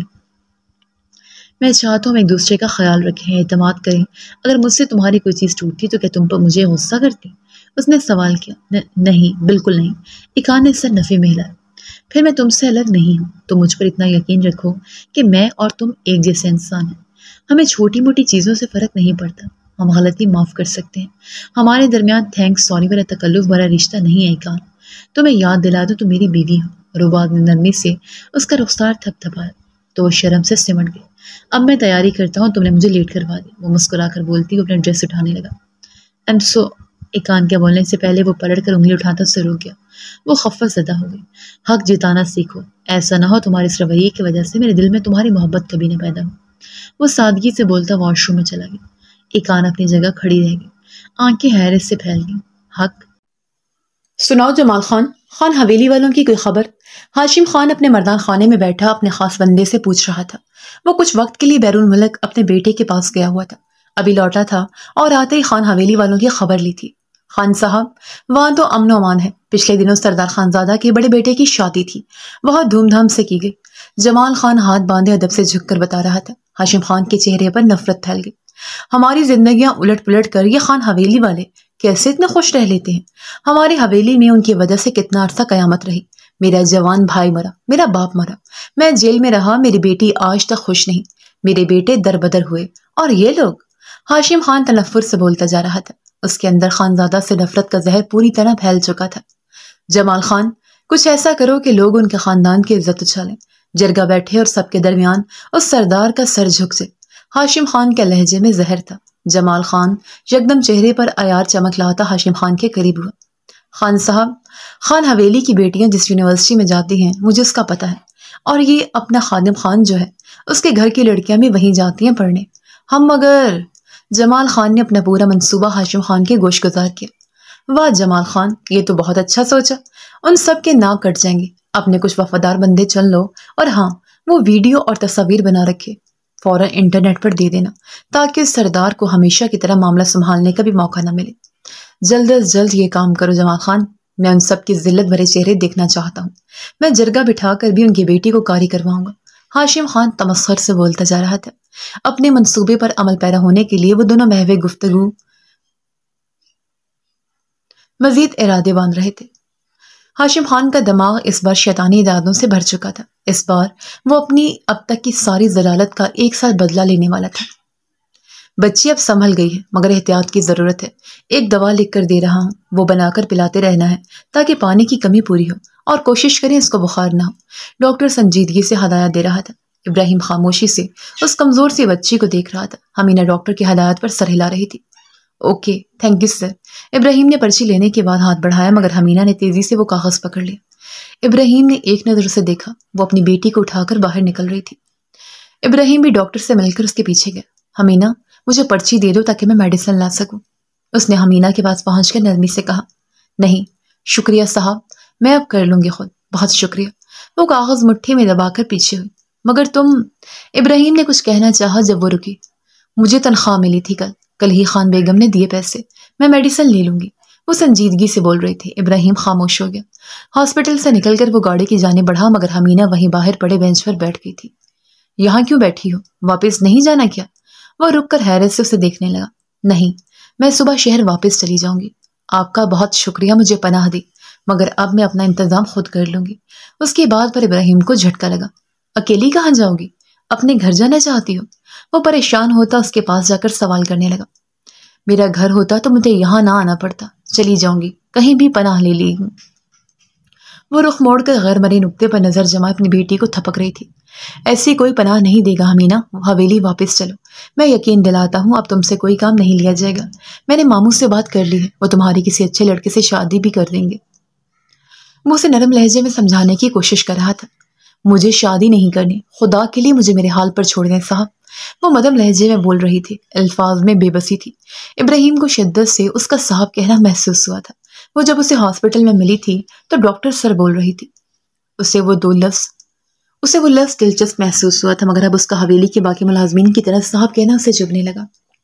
تم نادان ہو، ابھی حالات سے واقف نہیں ہو. ساری عمر شادی کے بغیر کیسے رہو گی؟ ضد مت کرو، حویلی چل کر بات کرتے ہیں. ابراہیم ارد گرد گزرتے لوگوں سے خفت زدہ ہو کر اسے بنا رہا تھا. رہ لوں گی، کہیں بھی رہ لوں گی، شادی ضروری نہیں ہے. وہ بے تاثر سے لہجے میں بول رہی تھی. پاگل ہو کیا؟ شادی کے بغیر کہیں بھی رہ لو گی؟ حالات کا اندازہ بھی ہے، کیسے کیسے جانور صفت لوگ ہیں یہاں. وہ ضد چھو کر سخت لہجے میں بولا. وہ خود بھی نہیں سمجھ پا رہا تھا اسے چھوڑ کر کیوں نہیں جا پا رہا. حالات کا اندازہ مجھ سے بہتر کون جانے گا؟ میری عزت کی پرواہ نہیں کرے، وہ مجھ سے پہلے ہی چھینی جا چکی ہے. میرے پاس کھونے کو کچھ نہیں بچا. وہ اسے رخ پھیرے بیٹھی تھی، مگر آواز میں نمی صاف محسوس ہو رہی تھی. اس کے الفاظ پر ابراہیم کے لیے مزید بولنا مشکل ہو گیا. تو کیا ایسے خود کو زمانے کے حوالے کر دو گی؟ شادی کرنے میں کیا حرج ہے؟ وہ ڈھیلا پڑ گیا. کون کرے گا مجھ سے شادی؟ جا کر بتائیں کہ میری عزت سلامت نہیں ہے اور یہ بچی ناجائز ہے. پھر پوچھے گا کیا ہم دونوں کو اپنائے گا کوئی؟ اور اگر نکاح کر لے تو گارنٹی دیں گے کہ وہ میری بیٹی کو باپ کا پیار دے گا اور مجھے کبھی بد کردار نہیں سمجھے گا. وہ پھٹ پڑی تھی، مٹھیاں بھینچ کر دبی دبی آواز میں چیختی. وہ کوئی پاگل ہی لگ رہی تھی. ابراہیم اس کے زخمی الفاظ پر ساکت رہ گیا. وہ گہرے گہرے سانس بھرتی آنسو بہا رہی تھی. میرے سگے بھائیوں نے مجھ پر یقین نہیں کیا. انہوں نے مجھے گھر سے نکال دیا، اور آپ کو لگتا ہے کوئی انجان مرد مجھے عزت دے گا، اپنائے گا؟ مجھے خواب مت دکھائیں. میں نے حقیقت کو قبول کر لیا ہے. میں نے مان لیا ہے کہ مجھے اس بچی کو مار دینا چاہیے تھا، تبھی میرا بے گناہ ہونا ثابت ہو سکتا تھا. مگر میں بزدل تھی، یہ ظلم نہیں کر سکی، اور اب کوئی حل باقی نہیں رہا. وہ سر جھکا کر رو رہی تھی. جو فیصلہ بہت بہادری سے کیا تھا اب اس پر پچھتا رہی تھی. حویلی میں تو رہ سکتی ہو، تمہاری بیٹی کا علاج بھی کروایا جائے گا، تمہیں وہاں سے کبھی کوئی نہیں نکالے گا. وہ اس کی حالت پر تعصب سے بول رہا تھا. آپ کی عالیشان حویلی میں رہنے سے اچھا ہے میں فٹ پاتھ پر بیٹھ کر بھیک مانگ لیا کروں. کم سے کم اپنی بیٹی کو اپنے پاس رکھ سکوں گی. آپ کی اس حویلی میں یہ سارا دن ملازموں کے پاس گھومتی رہتی ہے، اور رات کا ایک چھوٹا سا حصہ مجھے نصیب ہوتا ہے جس میں اسے دیکھ سکتی ہوں. آپ کی حویلی میں رہوں تاکہ یہ بڑی ہو کر اپنی ماں کی طرح انجان مردوں کے ہاتھوں اپنی عزت گنوا دے. حمینہ کے الفاظ ابراہیم کو شرمندگی سے زمین میں دھنسا گئے تھے. اس کا وجود جیسے ہوا میں معلق ہو گیا. وہ مدد کر رہا تھا یا ذلیل کر رہا تھا؟ میں آپ کے آگے ہاتھ جوڑتی ہوں، مجھ پر ترس کھائیں، میں بہت شکر گزار ہوں آپ نے میری مدد کی، مگر بس اتنی مدد کافی ہے۔ وہ کپ کپاتے کمزور ہاتھ اس کے سامنے جوڑتی رونے لگی۔ اس کی گود میں پڑی بچی بخار سے بے چین کسمسا رہی تھی۔ وہ کیا کرے، ایسے ہی پلٹ جائے ان دونوں کو اس حال میں چھوڑ کر؟ وہ یہی کرنا چاہ رہا تھا مگر نہیں کر پایا۔ اس کا دل رک گیا تھا، دھڑک ہی نہیں رہا تھا۔ ہاتھوں کو مٹھی کی صورت بھینچے جیسے وہ خود کو کوئی بھی فیصلہ لینے سے باز رکھنا چاہ رہا تھا، مگر وہ بے حسی تو نہیں تھا۔ اب ایسا نہیں ہوگا، اب تم کام نہیں کرو گی، اس گڑیا کو سنبھالو گی۔ حویلی چلو حمینہ، اب تم سے کوئی کام نہیں کروائے گا۔ وہ یکدم سنجیدگی سے بولا۔ حمینہ اس کے ضد پر تھک کر بینچ سے ٹیک لگا گئی۔ صاف لگ رہا تھا اسے ابراہیم پر یقین نہیں، اس کے الفاظ پر یقین نہیں، یہ سب اسے بہلاوا لگ رہا تھا۔ وہ اب کسی بہلاوے میں نہیں آنا چاہتی تھی۔ میں تم سے نکاح کروں گا، تمہیں کبھی بدکاری کا تانا نہیں دوں گا۔ حویلی چلو، اب تم مالکن بن کر رہو گی۔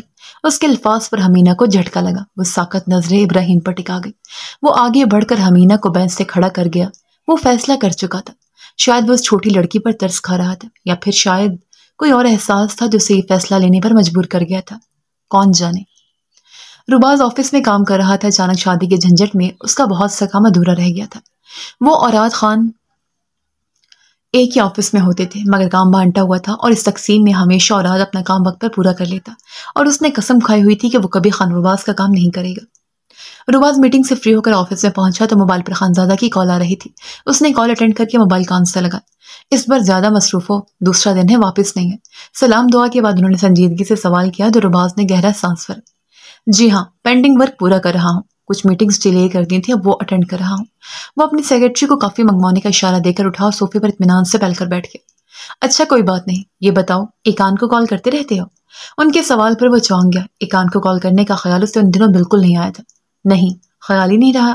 وہ خفت سے بولا تو خانزادہ کچھ دیر کے لیے بالکل چپ سے ہو گئے۔ روباز اپنی لاپرواہی پر مزید شرمندہ ہونے لگا۔ اپنی ماں کو ڈیلی کال کرتے رہے ہو، علیحہ بھی یاد رہتی ہے، مورے سے بھی حال احوال لیتے ہو، مگر تمہیں اپنی بیوی بھول گئی روباز؟ کیا تم نے اسے دل سے قبول نہیں کیا بھی؟ خانزادہ بہت زیادہ مایوس لگ رہے تھے۔ انہیں یہ بات بھی محسوس ہوتی تھی کہ وہ روباز کو شادی پر زبردستی آمادہ کر کے ایکان کو اس کی زندگی میں تو شامل کر گئے تھے، مگر شاید اس کے دل میں ایکان کی جگہ نہ بنا پائے۔ نہیں بابا، ایسا بالکل نہیں، میں بہت بیزی تھا۔ ہاں، ماما کو کال کی تھی اور خانی مورے سے بھی آج صبح وقت کو نکال کر بات کی۔ ایکان کو کال کرنے کی بھی عادت نہیں ہے تو خیال نہیں آیا۔ روباز شرمندگی سے سر کھجاتا وضاحتیں دینے لگا۔ اوکے، اب کر لینا کال اور آئندہ خیال رکھنا۔ ویسے یہ تمہارا مسئلہ روباز، میں اس معاملے میں زیادہ بولنا نہیں چاہتا، مگر میں جانتا ہوں ایکان ابھی نارمل نہیں ہوئی تو پلیز اسے تھوڑا وقت دیا کر۔ اپنے باپ کی مدد التجائی آواز پر روباز سیدھا ہوا۔ بابا، آپ کا سمجھانا برا نہیں لگا، ٹرسٹ می، میں نے ایکان کو دل سے قبول کیا ہے، میں آپ کو کبھی شکایت کا موقع نہیں دوں گا۔ آپ پریشان کیوں ہو رہے ہیں؟ میں ابھی ایکان کو کال کرتا ہوں۔ روباز محبت بھرے لہجے میں بول رہا تھا۔ خانزادہ عثمان اور محبت پر مسکرانے لگے۔ مجھے تم پر یقین ہے، اس لیے میں نے اوراد کی وجہ تمہیں شادی کے لیے منایا۔ خانزادہ کی بات پر روباز کھل اٹھا تھا۔ آپ کہہ رہے ہیں کہ میں اوراد سے بہتر ہوں؟ اس نے شرارت سے سوال کیا تو خانزادہ ہنس پڑے۔ کوئی مقابلہ نہیں رہا روباز، اس کا مزاج اپنا ہے، تمہارا اپنا۔ ہاں، تم میرے فرما بردار بیٹے ہو اور وہ ناراض بیٹا ہے۔ خانزادہ ہنسنے لگے۔ روباز بھی ہنس پڑا۔ میں سمجھتا ہوں، آپ فکر مت کریں، میں ایکان کو کال کرتا ہوں بھی۔ مجھے پتا ہے ایکان نے آپ کو شکوہ تو نہیں دیا کہ میں نے کال نہیں کیا؟ وہ مذاقن سوال کر رہا تھا۔ ہاں، اس سے میں نے پوچھا تو وہ بولی جب سے گئے ہو ڈیلی کال کرتے ہو، اور یقین کرو میں نے آج بات برائے بات کی اور تم سے پوچھا تو مجھے اندازہ ہوا کہ ایکان مجھ سے تمہارا کال نہ کرنا چھپا گئی ہے۔ مجھے یہ بات گھبراہٹ میں مبتلا کر گئی کہ ایسا نہ ہو وہ ناانصافی جھیلتی رہی اور ہم سے چھپاتی رہی۔ خانزادہ کی بات پر روباز متاثر سے سر جھکا گیا۔ وہ الوداعی کلمات کہہ کر کال کاٹ گیا۔ پی اے کافی لے آئی تھی۔ ڈور بند کر کے جان، فی الحال مجھے کوئی ڈسٹرب نہ کرے، پی اے کو ہدایت دیتا وہاں سے بھیج چکا تھا۔ ٹائی کی نوٹ ڈھیلی کر کے صوفے پر ٹانگیں لمبی کر کے بیٹھ گیا۔ کافی پیتے ہوئے اس نے ایکان کا نمبر پریحان سے مانگ کر اسے کال ملا۔ بیل جاتی رہی، کال اٹینڈ نہیں ہوئی تھی۔ اس نے کافی پی کر واٹس ایپ پر سے وائس نوٹ بھیجا۔ میسج سین ہوا تو اس نے پھر سے کال کی۔ اس بار کال اٹینڈ ہو گئی تھی۔ السلام علیکم، ایکان نے مدھم لہجے میں سلام کیا۔ وعلیکم السلام، کیسی ہو ایکان؟ روباز نے نرم لہجے میں جواب دے کر سوال کیا۔ جی میں ٹھیک ہوں۔ وہ کچھ نروس سے جواب دے رہی تھی، شاید اس کا اچانک کال کا مطلب نہیں سمجھ پا رہی تھی۔ ایم سوری، میں بزی تھا تو کال نہیں کر پایا، تمہیں برا لگا ہوگا؟ وہ اسے جانچنا چاہ رہا تھا۔ نہیں، کوئی بات نہیں، مجھے برا نہیں لگا۔ وہ گڑبڑا کر بولتی اسے معذرت کرنے سے روک گئی۔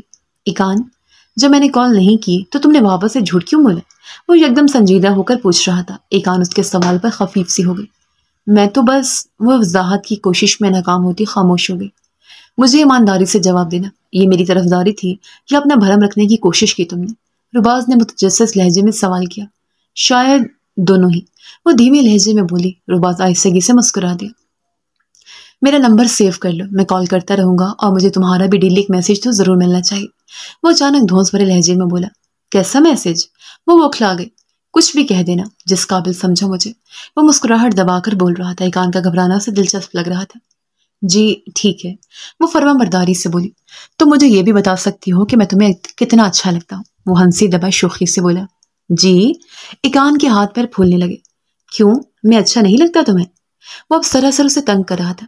میرا وہ مطلب نہیں تھا۔ ایقان کے لیے جواب دینا محال ہو رہا تھا۔ اسے رباز کا مزاج حیران کر رہا تھا۔ کبھی فرصت میں تمہارا مطلب ضرور جاننا چاہوں گا۔ اب اتنا بتا دوں، مجھے تو تم بہت اچھی لگتی ہے۔ وہ مسکرا کر اعتماد سے بولا۔ ایقان کا چہرہ سرخ ہوا۔ اگلی دفعہ تمہیں اپنا بھرم قائم رکھنے کے لیے جھوٹ نہیں بولنا پڑے گا۔ ہاں، میری طرفداری تم کر سکتی ہو۔ اچھا ہے، بیوی کا کوئی تو فائدہ ہو، تمہارے بعد مجھے کوئی ڈانٹے گا تو نہیں؟ وہ مزید بولا۔ ایقان جھیم گئی۔ وہ بول رہا تھا تو اچھا لگ رہا تھا، اس کا نرم لہجہ اور الفاظ۔ ایقان اس کے سحر میں مبتلا ہو رہی تھی۔ اگر شرم کا تقاضا نہ ہوتا تو ابھی بول دیتی کہ وہ بے حد اچھا لگتا ہے، یا شاید حد سے بھی کہیں زیادہ۔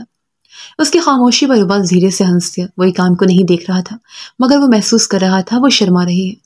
جان ہی نہیں پایا کہ وہ اسی کو سوچ رہی ہے۔ رباز نے اسے دوبارہ کال کرنے کا کہہ کر کال کاٹ دی۔ وہ موبائل میں ایقان کا نمبر ڈیئر وائف کے نام سے محفوظ کرتا مسکرا رہا تھا، اور ایقان کال کٹتے ہی بات کتنی ہی دیر اسے سوچتی رہی۔ وہ الہام کے منہ سے حمالہ کے رشتے کا سن کر لب سختی سے بھینچ گیا۔ الہام کال پر کہہ لگاتا حمالہ کو چھیڑ رہا تھا۔ خان اوراد جھٹکے سے اٹھ کر اپنے کمرے میں پہنچا اور تیار ہو کر گاڑی کی چابی اٹھاتا حویلی کی طرف نکل گیا۔ باہر شام کے سائے سیاہی میں ڈھل رہے تھے۔ بیک یارڈ میں ٹہلتا الہام جان ہی نہ پایا کہ خان اوراد وہاں سے جا چکا ہے۔ الہام، او ہیلو۔ رباز گھر آیا تو اوراد کہیں نہیں تھا۔ وہ الہام کے سر پر پہنچا۔ وہ اپنے کمرے میں بیٹھا پڑ رہا تھا۔ اس کی پکار پر چونک کر اسے دیکھنے لگا۔ اوراد ابھی تک گھر نہیں آیا کیا؟ رباز نے سوال کیا۔ کب کے آ چکے؟ اپنے روم میں ہوں گے یا اسٹڈی روم میں؟ الہام مصروف سا بول رہا تھا۔ رباز ہر جگہ دیکھ چکا تھا، وہیں کھڑے کھڑے کال ملے۔ کہاں ہو اوراد؟ کال اٹینڈ ہوئی تو رباز نے چھوٹتے ہی سوال کیا۔ حویلی جا رہا ہوں، کل آ جاؤں گا، وہ سنجیدگی سے بولا۔ حویلی؟ مگر کیوں؟ رباز نے چونک کر پوچھا۔ حویلی کے ذکر پر الہام کے بھی کان کھڑے ہو گئے۔ کیوں، میرا جانا منع ہے؟ اوراد کے سنجیدہ سوال پر رباز ایک پل کے لیے گڑبڑا گیا۔ یار میں نے ایسا کب کہا؟ رباز نے وضاحت دی۔ ملنے جا رہا ہوں، کل آ جاؤں گا۔ آپ کو کوئی کام تھا؟ اوراد کے سنجیدہ سوال پر رباز نے گہرا سانس بھرا۔ نہیں، پہنچ کر کال کر دینا۔ رباز نے ہدایت دے کر کال کاٹ دی۔ الہام بیڈ پر گر گیا۔ مجھے بھی لے جاتے ہیں یار حویلی۔ وہ رونے والا ہو گیا۔ اپسٹ لگ رہا تھا۔ خدا خیری کرے، رباز نے ڈھیلے سے لہجے میں کہا اور وہیں صوفے پر بیٹھ گیا۔ وہ حویلی میں پہنچا تو رات ہو رہی تھی۔ وہ تیزی سے قدم بڑھاتا اندر کی طرف بڑھ رہا تھا۔ جب اوپر چھت پر ٹہلتے حمالہ پر نظر پڑی، وہ لب بھینچے یکدم اسی جانب بڑھ گیا۔ وہاں حمالہ جوش و خروش کے ساتھ کال پر گلالئی سے بات کر رہی تھی۔ دیکھو، ہم پارٹنرز تھی نا، مجھے صرف تمہارے لالا کو دیکھنا ہے کہ آخر کیسی پرسنالٹی ہے، کیونکہ مجھے اوراد لالا جیسے روڈ مرد بالکل نہیں پسند۔ اور ہاں، میں یہ بھی بتا دوں، میں تمہارے لالا کے ساتھ کہیں نہیں جاؤں گی، میں یہی رہوں گی تم لوگوں کے پاس، کیونکہ میرا حویلی والوں سے ملے بغیر گزارا نہیں ہوگا۔ اور حمالے کی شرائط جاری تھی۔ گلالئی ہنسی دبائے اسے سنتی جا رہی تھی۔ چھت پر پہنچا اور اداس کی باتیں سن کر ماتھے پر بل ڈالتا اس کے سر پر پہنچا تو حمالہ گڑبڑا گئی۔ لالا، میں بوکھلا کر وضاحتیں دیتی وہ کال کاٹ گئی۔ گلالئی اس کے حقلات الفاظ سن کر ہی سمجھ گئی کہ خان اوراد اس کے سر پر پہنچ گئے۔ وہ گھر میں بیٹھی اس کی حالت پر ہنس رہی تھی۔ کس کا پرپوزل ہے تمہارے لیے؟ وہ سنجیدگی سے سوال کر رہا تھا۔ حمالہ حیران ہوئی۔ ادب انکل کے بیٹے کا۔ ریما آنٹی نے رباز لالا کی شادی پر ہی مجھے دیکھ کر پسند کر لیا تھا، اور پھر وہ پوری تفصیل بتانا شروع ہو گئی تھی۔ خان اوراد نے بھویں بھینچ کر اسے دیکھا۔ اگر تم پڑھنا چاہتی ہو تو اس رشتے سے انکار کر دو، وہ اس کی بات درمیان میں کاٹ کر بولا۔ حمالہ کو یکدم چپ لگ گئی۔ ریما آنٹی کو میری اسٹڈی سے کوئی مسئلہ نہیں، حمالہ نے سنجیدگی سے جواب دیا۔ اسے حیرت تھی خان اوراد اس کے معاملے میں دلچسپی کیوں لے رہا تھا۔ مجھے مسئلہ ہے، میں تم سے کہہ رہا ہوں کہ اگر تم چاہتی ہو تمہارا یونی جانا بند نہ ہو تو اس رشتے سے انکار کر دو۔ اوراد نے اپنے الفاظ پر زور دے کر کہا۔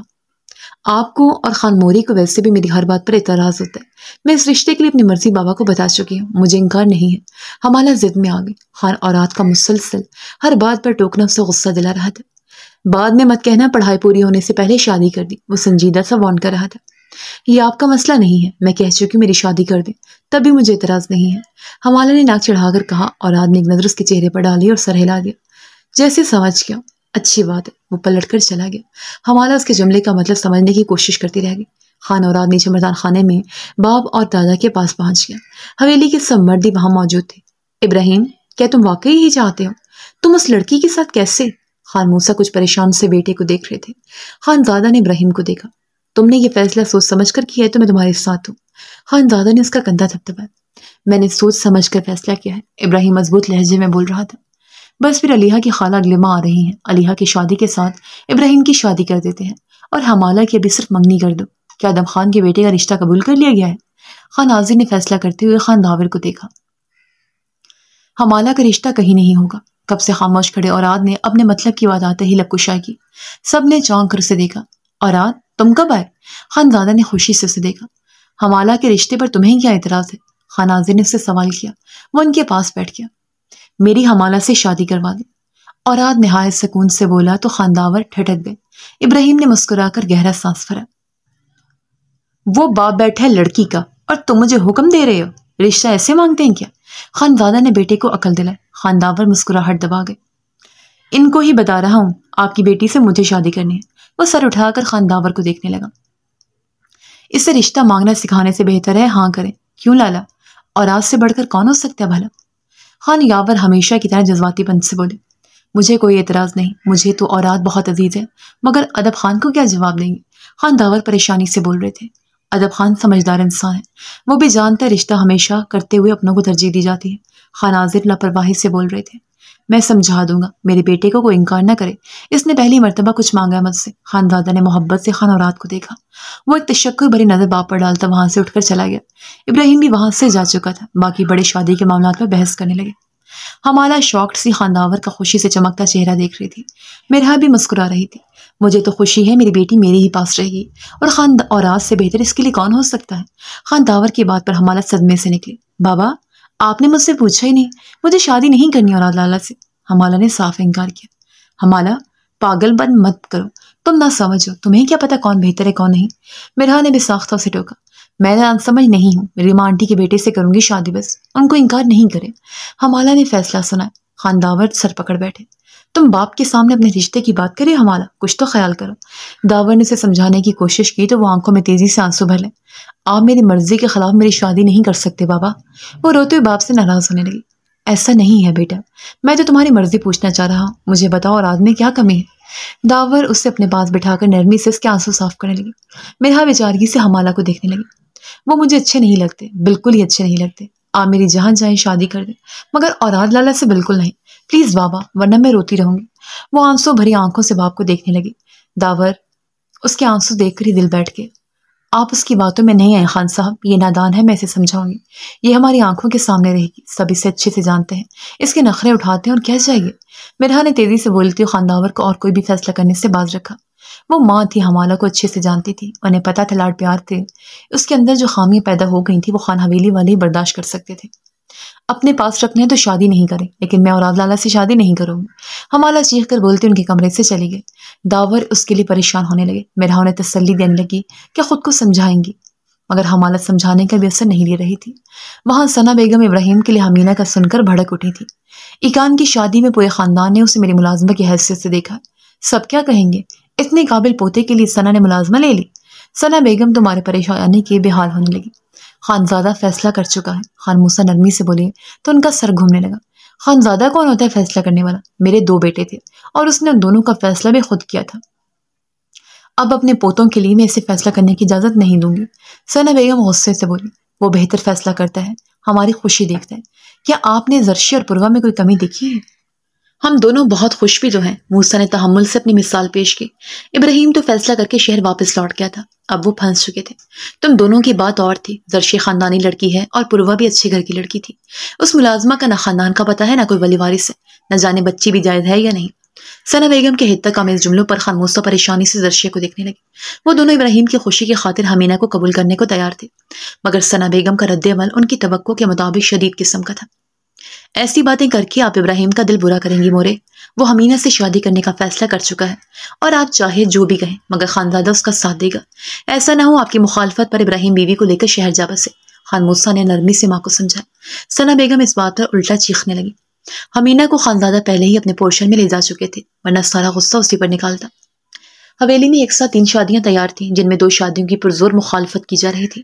نہ ثنا بیگم ابراہیم کی شادی کے لیے آمادہ تھی، نہ حمالہ کسی کے سمجھانے کا اثر لے رہی تھی۔ مردان خانے میں مرد الگ سر پکڑ بیٹھے تھے۔ خان اولاد اور خان ابراہیم مزے سے شہر میں بیٹھے تھے اور پیچھے حویلی میں ان کی وجہ سے ٹینشن پھیلی ہوئی تھی۔ لالا، یہ حویلی میں کیا چل رہا ہے آخر؟ آج علیحہ نے بتایا حمالہ کی آپ کے ساتھ شادی کی جا رہی ہے۔ الہام رات کے وقت بھاگا بھاگا اس کے کمرے میں پہنچا اور پھولی ہوئی سانسوں کے ساتھ بولا۔ کتاب پڑھتے اور آج نے نظر اٹھا کر اسے دیکھا اور سوالی انداز میں ابرو چڑھا۔ یار بتائیں، یہ کیا چکر ہے؟ اس کا تو ادب انکل کے ساتھ بیٹے کے ساتھ رشتہ ہونا تھا نا۔ الہام کی پریشانی اور رات کو سمجھ نہیں آئی تھی۔ وہ کتاب بند کرتا مکمل طور پر الہام کی طرف متوجہ ہوا۔ ہاں، ان لوگوں نے رشتہ مانگا، مگر پھر یہی طے ہوا کہ حمالہ کی حویلی میں ہی شادی ہوگی۔ تمہیں پریشانی کیا ہے یہ بتاؤ؟ خان اوراد نے ہاتھ اطمینان سے بول رہا تھا۔ الہام منہ بناتا اور کس کے سامنے بیٹھ گیا۔ میں خوش تھا کہ چلو میرا کام آسان ہو جائے گا، وہ بیچارگی سے بول رہا تھا۔ اوراد ٹھٹک گیا۔ کیسا کام؟ اس کے سوال پر الہام جھیم گیا۔ وہ ذرا حمالہ کے تھرو لے دے والا کام ہو جاتا۔ مجھے ادم انگل کی بیٹی اچھی لگی تو میں نے سوچا کہ… الہام بلا جھجک اپنے بڑے بھائی کو بتا رہا تھا۔ الہام، ضروری نہیں اس کے لیے حمالہ کا رشتہ وہاں کیا جاتا۔ تم بابا سے بات کرنا، باقی وہ سنبھال لیں گے۔ اوراد نے نرمی سے کہتے اپنی کتاب اٹھا لی۔ تھینکس، یہ بھی آپ نے ٹھیک کر دیا۔ الہام کی آنکھیں گلالئی کو سوچ کر چمک اٹھی، پھر چونکا۔ ویسے ایک اور کنفیوژن بھی ہے، یہ آپ اتنے فرما بردار کب سے ہوئے؟ کیا حویلی میں فیصلہ ہوا آپ نے مان لیا؟ الہام نے سوچتے لہجے میں کہا۔ اوراد کتاب کھولتے ہوئے رک کر اسے دیکھنے لگا۔ اور الہام نے انگلی اٹھا کر اسے بولنے سے روکا۔ مجھے خانی مورے کی بہن کی XYZ نواسی کا سین بھی پتا ہے، جس کے لیے آپ نے ایٹ دا مومنٹ کال پر انکار کر دیا تھا۔ So don't you try to say کہ آپ ہیں ہی اچھے۔ الہام جتا کر بولتا شرارت سے اسے دیکھ رہا تھا۔ اوراد نے مسکرا کر کتاب بند کر الہام کو دیکھا۔ الہام، وہ ہے دروازہ، وہاں سے نکلتے نظر آؤ، کیونکہ میں تمہیں جواب دہ نہیں ہوں۔ خان اوراد کے مسکراتے جملے پر الہام کا موڈ آف ہوا۔ مگر لالا، الہام نے بولنا چاہا۔ ابھی؟ اوراد نے دروازے کی جانب انگلی کی۔ الہام دل میں کسی نئی لو اسٹوری کو سننے کی چاہ دبائے خفگی سے اٹھ کر اس کے کمرے سے نکل گیا۔ اور پھر محبت بھی بھلا دوسروں کو سنانے والی کہانی ہے، وہ تو کی جاتی ہے اور جس سے کی جاتی ہے صرف اسی کو جتائی جاتی ہے، روح کو معطر کر دینے والی خوشبو جیسی، خود سے خود تک اور پھر خود سے محبوب تک محدود کر دینے کی قابل۔ محبت تو ایسی چیز ہوتی ہے۔ خان اوراد نے پھر سے کتاب کھولی اور اسے پڑھنے میں ایسا محو ہوا جیسے اسے پڑھنے کے دوران کوئی دوسری بات ہوئی ہی نہیں تھی۔ رباز پورے 1 ہفتے بعد حویلی لوٹا تو حویلی کے دونوں پورشن خاموشی میں ڈوبے ہوئے ملے۔ دونوں اطراف میں سرسی جنگ جاری تھی۔ وہ چونک سا گیا تھا، پر ریحان اس کے پاس پہنچ کر ان سے ملا۔ حویلی میں پہلی بار ایک ساتھ 3-4 لوگوں کی شادی ہے، اور اس پر بھی ایسا سناٹا۔ سب خیر تو ہے نا ماما؟ رباز نے تجسس سے سوال کیا تو وہ ٹھنڈی آبھر کر رہ گئی۔ ثنا چچی غصے میں ہے کہ ابراہیم نے ملازمت سے شادی کرنے کا کیوں کہا، اور اگر اسے شادی کرنی تھی تو پہلے ملازمہ کیوں بنا کر بھیجا، اور حمالہ کی ضد ہے اسے ریما کے بیٹے سے شادی کرنی اور آج سے نہیں۔ پر ریحان ڈھیلے سے لہجے میں بولی تو رباز حیران رہ گیا۔ یہ ثنا مورے کی بات تو سمجھ میں آتی ہے، خیر ان جیسی ہائی کلاس مائنڈ کی عورت اپنی ہی ملازمہ خاص کر اپنے عزیز ترین پوتے کے لیے ذرا مشکل ہی قبول کریں گی، مگر یہ حمالہ کی کیا ضد ہے؟ کیا وہ ریما آنٹی کے بیٹے کو جانتی ہے؟ رباز نے حیرت سے حمالہ کی ضد کے بارے میں سوال کیا۔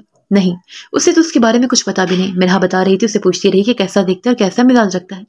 میرے اندازے کے مطابق حمالہ کو صرف اوراد سے شادی کرنے پر اعتراض ہے۔ اپنے بیٹے کا ذکر کرتے ہوئے ریحان فطری طور پر اداس ہوئی تھی۔ اوراد میں کیا کمی ہے؟ کسی بھی لڑکی کی چوائس ہو سکتا ہے، حمالہ تو پاگل ہے۔ رباز اس کی ضد پر ماتھے پر بل ڈال گیا۔ اسے حمالہ کا اوراد کے لیے انکار کرنا نہایت ناگوار گزرا تھا۔ ایسی بات نہیں ہے، وہ صرف ندم محبت کی عادت ہے۔ اوراد کا مزاج کچھ سرد سا ہے، وہ حویلی بھی کم آتا ہے، اور آ جائے تو کسی سے بات تک نہیں کرتا، شاید اسی لیے حمالہ بھی گھبرا رہی ہے۔ سب سمجھا رہے ہیں، وہ شام سے رونے میں مصروف ہے مگر مان نہیں رہی۔ پر ریحان تفکر سے بتا رہی تھی، شاید انہیں بھی حمالہ پر یوں زبردستی کرنا برا لگ رہا تھا۔ تو پھر اتنا فورس کیوں کریں یار؟ انسان کا دل نہیں مانے تو جبر تھوڑی ہے۔ ایسے بھی کیا زبردستی کہ اسے رلا کر ہی شادی کے لیے منایا جا رہا ہے؟ رباز کا نرم دل حمالہ کے رونے کا سن کر بے چین ہو گیا، غصہ اور ناراضگی سب ہوا ہو گئی۔ ہم بھی ایسا نہیں کرنا چاہتے، مگر تمہارے بابا افسردہ ہیں۔ کیا تم جانتے ہو حمالہ سے شادی کرنے کا خود اوراد نے کہا ہے، اور اس نے پہلی بار تمہارے بابا سے کچھ مانگا ہے، وہ انکار نہیں کرنا چاہتے۔ پر ریحان کی بات پر رباز چپ کا چپ ہو گیا۔ حمالہ اوراد کی خواہش تھی، اس بات پر آ کر وہ بھی کچھ نہیں بول پا رہا تھا۔ اوراد ہمیشہ اپنا ہر کام، ہر خواہش اپنے تک محدود رکھتا تھا۔ واقعی یہ بالکل پہلی مرتبہ ہوا تھا کہ اس اپنی خوشی حویلی والوں کو بتانا پڑی تھی۔ یہاں تو ہر بچے کو پیار ملا تھا، کچھ محرومیاں ایکان میں رہ گئی تھیں اور کچھ خان اوراد میں۔ وہ لڑکی تھی پھر بھی حویلی والوں پر انحصار کرتی تھی، مگر اوراد لڑکا تھا، الگ تھلگ ہوتا چلا گیا۔ وہاں خان داور اور مرحا اپنے ہر جگہ پریشان ہیں کیونکہ حمالہ نے رو رو کر اپنا برا حال کر لیا ہے۔ خانزادہ اب نہ ضد کر پا رہے، نہ ہی اوراد کو حمالہ کے لیے انکار کا بتا پا رہے ہیں، سب پھنس چکے ہیں۔ خانے مورے بھی کمرے میں بند ہیں، یقیناً انہیں بھی حمالہ کا انکار کرنا دکھی کر گیا ہوگا۔ رباز کے مدھم سوال پر ریحان نفی میں سر ہلا گئے۔ ان کے کانوں میں ابھی حمالہ کا انکار نہیں پہنچا۔ وہ تو ابھی تک اورات کے حوالے سے شادی پر ہی صدمے میں آ گئی ہیں، کیونکہ یہ اورات کی خوشی ہے اس لیے اختلاف نہیں کر پا رہی، مگر انہیں شدید افسوس ہے کہ حمالہ جیسی نان سیریس اور ان کی نظر میں نہایت بگڑی ہوئی لڑکی ان کی اورات کی بیوی بنے گی۔ اگر انہیں اس بگڑی ہوئی لڑکی کے انکار کا پتہ چلا تو ایک الگ ہنگامہ برپا کر دیں گی۔ فرحان کی بات پر عباس کا سر چکرایا گیا۔ یہاں سب کا اپنا صدمہ تھا، اب تو وہ بھی ٹینشن میں گھر گیا۔ آپ پریشان نہیں ہوں، میں ذرا ٹھہر کر اورات سے بات کروں گا، اسے سمجھاؤں گا۔ اب ظاہر ہے زبردستی تو نہیں کرنا چاہے گا وہ، رباز نے حل پیش کیا۔ فرحان اتنی پریشان تھی کہ اس سے اتفاق بھی نہیں کر پائے، اور رات کو حمالہ کا انکار پتہ چلا تو کیا ری ایکشن دے گا؟ نہ جانے ناراض ہوگا یا ہمیشہ کی طرح بالکل ہی چپ اور سب سے الگ ہو جائے گا، اور یہی بات تو سب سے برداشت نہیں ہو رہی تھی۔ اوکے، تم جاؤ ریسٹ کرو، ابھی آئے ہو اس پریشانی میں مبتلا ہو رہے ہو، اللہ بہتر کرے گا۔ فرحان نے لبوں پر مسکراہٹ سجا کر اس کا سر سہلایا تو وہ ایک نظر ماں کے پریشان چہرے کو دیکھتا ان کا ہاتھ تھام کر لبوں سے لگا گیا۔ آپ پریشان نہیں ہوں، آپ کو تو اورات بھی پریشان ہوتا نہیں دیکھ سکتا۔ ایک پکچر بنا کر بھیجوں گا اور اپنی ساری خوشی بھول کر حمالہ کا انکار قبول کر لے گا۔ رباز نے انہیں خوش کرنے کی کوشش کی تو وہ مدھم سا مسکرائے۔ مجھے افسوس ہے، وہ ہماری پریشانی پر ہر بار خود کو خوش ظاہر کرتا ہے اور ہم اس کی اصل خوشی میں بھی اسے نہیں دے پا رہے۔ فرحان مایوس سے، فکر نہیں کرے نا ماما، ہو سکتا ہے اس نے بس ایک چوائس بتائی ہو، اتنی بات نہیں جتنا آپ لوگ سوچ رہے ہیں، اسے بتا کر تو دیکھیں کیا کہتا ہے۔ رباز نے انہیں تسلی دی، ان کے اطمینان دلا کر وہ اٹھا اور اپنے کمرے میں پہنچا۔ ایقان وارڈروب میں گھسی کپڑوں کو ترتیب دینے میں مصروف تھی۔ آہٹ پر سر اٹھا کر باہر جھانکا تو اسے دیکھ کر تیزی سے سیدھی ہوئی۔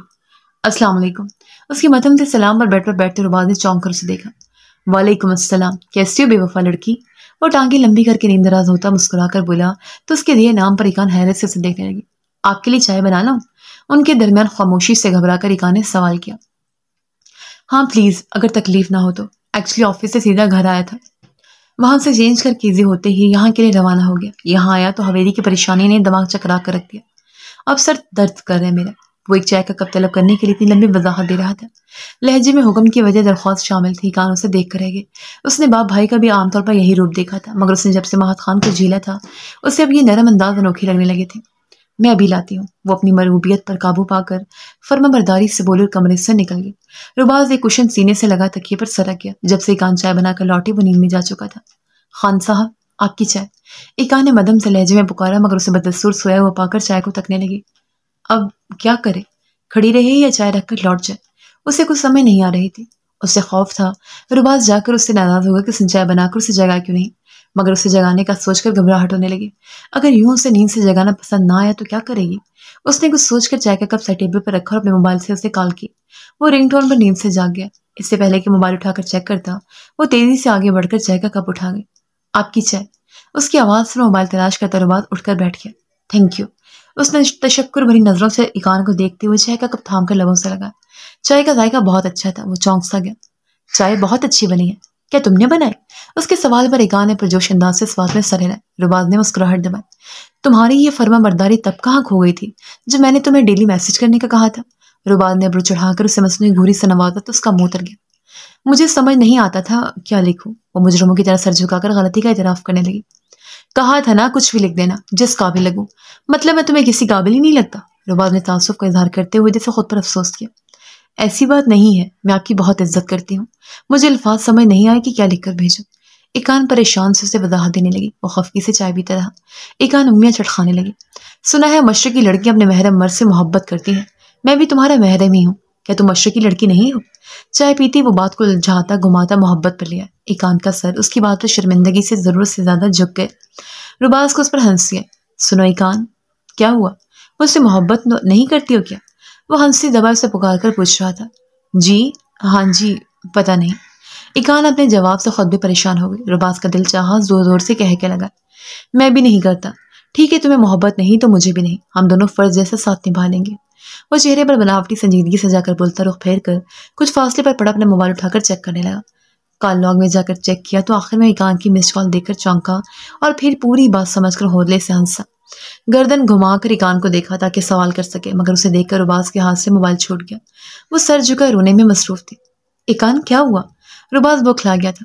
میں جانتی ہوں آپ کو میں پسند نہیں، میں نے اسی لیے انکار بھی کیا تھا، کسی نے میری نہیں سنی۔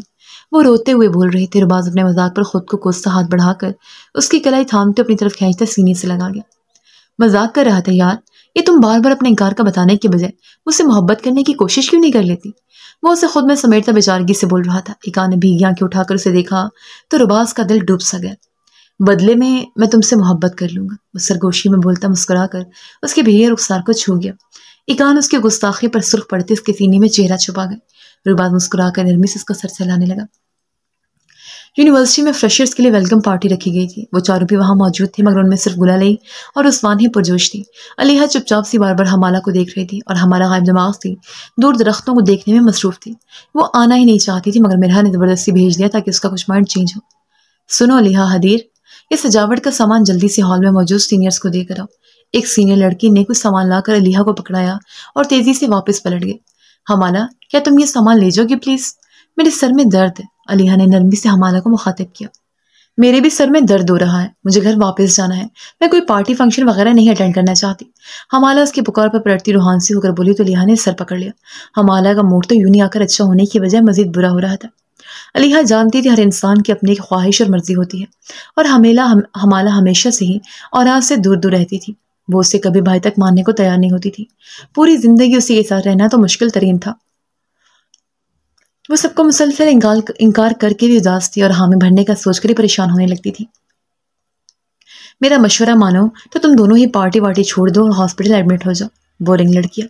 عثمان نے ناک چڑھا کر دونوں کو گھورا اور علیحہ سے سامان لے کر ہال کی طرف قدم بڑھا گئی۔ میں کینٹین کی طرف جا رہی ہوں، چلو گی تم دونوں؟ گلالئی کو ہمیشہ کی طرح بھوک لگ گئی تھی۔ اس کے پوچھنے پر دونوں نے ہی نفی میں سر ہلایا۔ وہ کندھے اچکاتے آگے چل پڑی۔ حمالہ اپسیٹ مت ہو، تم ایک بار لالا کے بارے میں سوچ کر تو دیکھو۔ وہ سخت مزاج لگتے ہیں بٹ وہ کافی کیئرنگ اور لونگ سے انسان ہے۔ تنہائی پاتے ہی علیحہ نے اسے سمجھانے کی کوشش کی۔ علیحہ، مجھے وہ اچھے نہیں لگتے، وہ ڈانٹتے ہیں اور ان کے انداز سے لگتا ہے وہ مجھے بھی پسند نہیں کرتے۔ خانے مورے بھی مجھے ناپسند کرتی ہیں۔ میں ساری زندگی لیکچر اور ڈانٹ نہیں سننا چاہتی۔ حمالہ اداسی سے بول رہی تھی۔ علیحہ چپ ہو گئی۔ بٹ مجھے لگتا ہے لالا کو تم اچھی لگتی ہو، تبھی تو۔ علیحہ نے کچھ بتانا چاہا مگر حمالہ رو پڑی۔ مجھے وہ اچھے نہیں لگتے، میں ان سے حویلی میں کبھی کبھی ہونے والا سامنا بھی اب برداشت نہیں کر پا رہی تھی۔ ساری زندگی ان کے ساتھ کیسے رہوں گی؟ اس کے روتے الفاظ پر علیحہ ساکت سی رہ گئی۔ حمالہ کو خانہ رات سے اتنی چڑ اور الجھن کب ہوئی؟ کب ان کا سامنا ہوا؟ کہ بس وہی مال والی بات پر؟ علیحہ کا دماغ الجھ رہا تھا۔ حمالہ سسکیاں بھر رہی تھی، وہ تنگ آ رہی تھی سب کے سمجھانے سے، اور علیحہ جو اسے بتانا چاہتی تھی کہ خانہ رات نے خود اس سے شادی کی خواہش کی ہے، لفظ یہ بیٹھی رہ گئی۔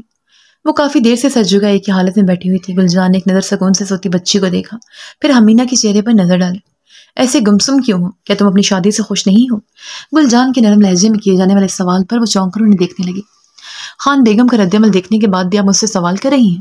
کیا مجھے ایسی شادی پر خوش ہونا چاہیے جس میں گھر کے بڑے راضی ہی نہ ہوں اور ان کے غصے سے بچ کر مجھے اس کمرے میں چھپنا پڑ رہا ہو؟ حمینہ خالی خالی نظروں سے انہیں تک کی سوال کر رہی تھی۔ گلجان بے ساختہ اس کے معصوم چہرے کو دیکھنے لگی۔ وہ کم عمر سی لڑکی جب بولتی تھی تو تجربہ کار عورتوں والے بیان کرتی تھی۔ وقت نے اسے کتنا بڑا اور سنجیدہ کر دیا تھا۔ گلجان حیران ہوئی۔ بیٹا، وہ بس تھوڑی غصے ہیں، مگر آخر کب تک غصہ کریں گے؟ ابراہیم میں جان بستی ہے ان کی، اس کی خاطر مان جائیں گے، اور تمہیں چھپانے کے لیے نہیں لایا گیا یہاں، تمہیں تو بس یوں سمجھو مانگے میں بٹھا دیا گیا ہے۔ گلجان نے مسکرا کر اس کے سر پر ہاتھ پھیرا تو وہ خاموش نظروں سے ان کا شفیق چہرہ دیکھنے لگی۔ مجھے بہلائے نہیں بی بی جان، میں نے سچ کو اتنا جھیلا ہے کہ اب دور سے پہچان لیتی ہوں۔ خان بیگم کا غصہ اب کبھی نہیں اترے گا، کیونکہ میرا اور صاحب کا کوئی جوڑی نہیں۔ صاحب کی ضد فضول ہے، مجھے کوئی سہارا نہیں چاہیے۔ اس رات دیر ہو چکی تھی تو میں نے ان کی ضد پر حویل چلی ہے، مگر اس کا مطلب یہ نہیں کہ وہ ساری عمر کے لیے ہمدردی میں مجھے خود سے باندھ لیں۔ ان سے کہیں میری اب تک زندگی ان کا سردرد نہیں ہے، براہ مہربانی مجھے یہاں سے جانے کی اجازت دیں۔ عجیب سرد مزاج سی لڑکی تھی، لہجہ جذبات سے عاری تھا اور الفاظ حقیقت کی تلخی میں ڈوبے ہوئے۔ بچے، ہمدردی اسے آج سے پہلے حویلی کی کسی ملازمت سے تو نہیں ہوئی۔ میں بھی جانتی ہوں نواز ہے میرا، ہاں رحم دل ہے، مگر ایسا بھی نہیں کہ ہمدردی میں ساری زندگی کے لیے کسی کی بھی ذمہ داری اٹھا لے۔ تم سے نکاح کا فیصلہ کیا ہے تو یقیناً اس کا دل اس بات پر راضی ہوا ہوگا، تبھی سہارا مل رہا ہے تو اللہ کا شکر ادا کرو اور خاموشی سے نکاح کرو۔ تمہیں ضد کس بات کی ہے؟ گلجان نے نرمی سے استفسار کیا تو وہ سر جھکا گئی۔ ضد کیسی؟ ہاں بس احسان نہیں لینا چاہتی، ایسا احسان تو بالکل نہیں کہ ساری عمر ان کے سامنے سر نہ اٹھا سکو اور ان کے گھر والوں سے نظریں چراتے پھرو۔ وہ ٹوٹے پھوٹے لہجے میں بول رہی تھی۔ باقی سب ایک طرف رکھ دو، ابھی رشتہ نہیں جڑا تو تم وہم کا شکار ہو رہی ہو۔ ثنا بھابی کا غصہ وقتی ہے، رہی بات ابراہیم کی تو جب رشتہ جڑے گا تو سمجھ جاؤ گی اس نے احسان نہیں کیا۔ شادی احسان نہیں ہوتی، یہ ایک ضروری رشتہ ہے جس کی اللہ نے اجازت دی ہے۔ اپنی بیٹی کا مستقبل سوچو، اگر اسے ابراہیم باپ کا پیار دے گا تو تمہیں اس سے بھلا اور کیا چاہیے؟ گلجان کے سمجھانے پر وہ اپنی بیٹی کو دیکھنے لگی۔ وہ آنکھوں میں پہلے جیسے جذبات مرتے جا رہے تھے، اس کا جوش مان پڑ گیا تھا۔ اس بیٹی کو میں دنیا میں لا کر غلط کر بیٹھی ہوں۔ وہ بھیگی نظروں سے اس لاغر سے بچی کو دیکھ رہی تھی جس کی بیماری اور کمزوری اب اسے دہلا رہی تھی۔ اگر وہ مر گئی تو ہمینہ بھی مر جائے گی۔ تم نے غلط نہیں کیا، تم بس بہادر لڑکی ہو۔ گلجان نے اسے تسلی دینے کی کوشش کی۔ بہادر نہیں، بزدل۔ وہ بے ساختہ سسک اٹھی۔ میں جب مہینوں بعد بھی خود پر گزری قیامت کے اثر سے نہیں نکل پائی تو خود کو مارنے چلی تھی۔ تب میں نے اسے پہلی بار خود میں محسوس کیا تھا۔ اس نے باقاعدہ مجھ میں حرکت کی تھی، جیسے روکتی ہو کہ میں اس پر ایسا ظلم نہ کروں۔ میں رک گئی تھی، خود کو مارنا چاہتی تھی مگر اسے نہیں مار پائی۔ مجھے لگا یہ قتل ہے۔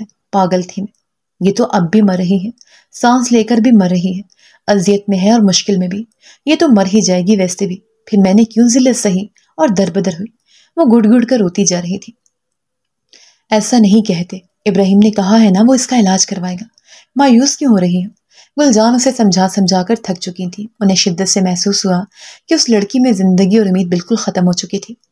کوئی کسی کی ذمہ داری نہیں اٹھاتا۔ صاحب ہمدردی میں فیصلہ کر رہے ہیں، یہ مر جائے گی اور وہ مجھ سے بھی تھک جائیں گے۔ بس یہی زندگی ہے اور کچھ نہیں ہوگا۔ ہمینہ ہاتھوں پر سر گرہ رونے لگی۔ شاید وہ خود بھی اندر سے مر چکی تھی۔ کوئی احساس ہی اس میں نہیں رہا تھا۔ اس کا مزاج کیسا تھا، وہ ہنستی کیسا تھی۔ گلجان کو لگا وہ روپ حویلی والے کبھی نہیں دیکھ پائیں گے۔ اسے جب سے دیکھا تھا گمسم یا روتے ہی دیکھا تھا۔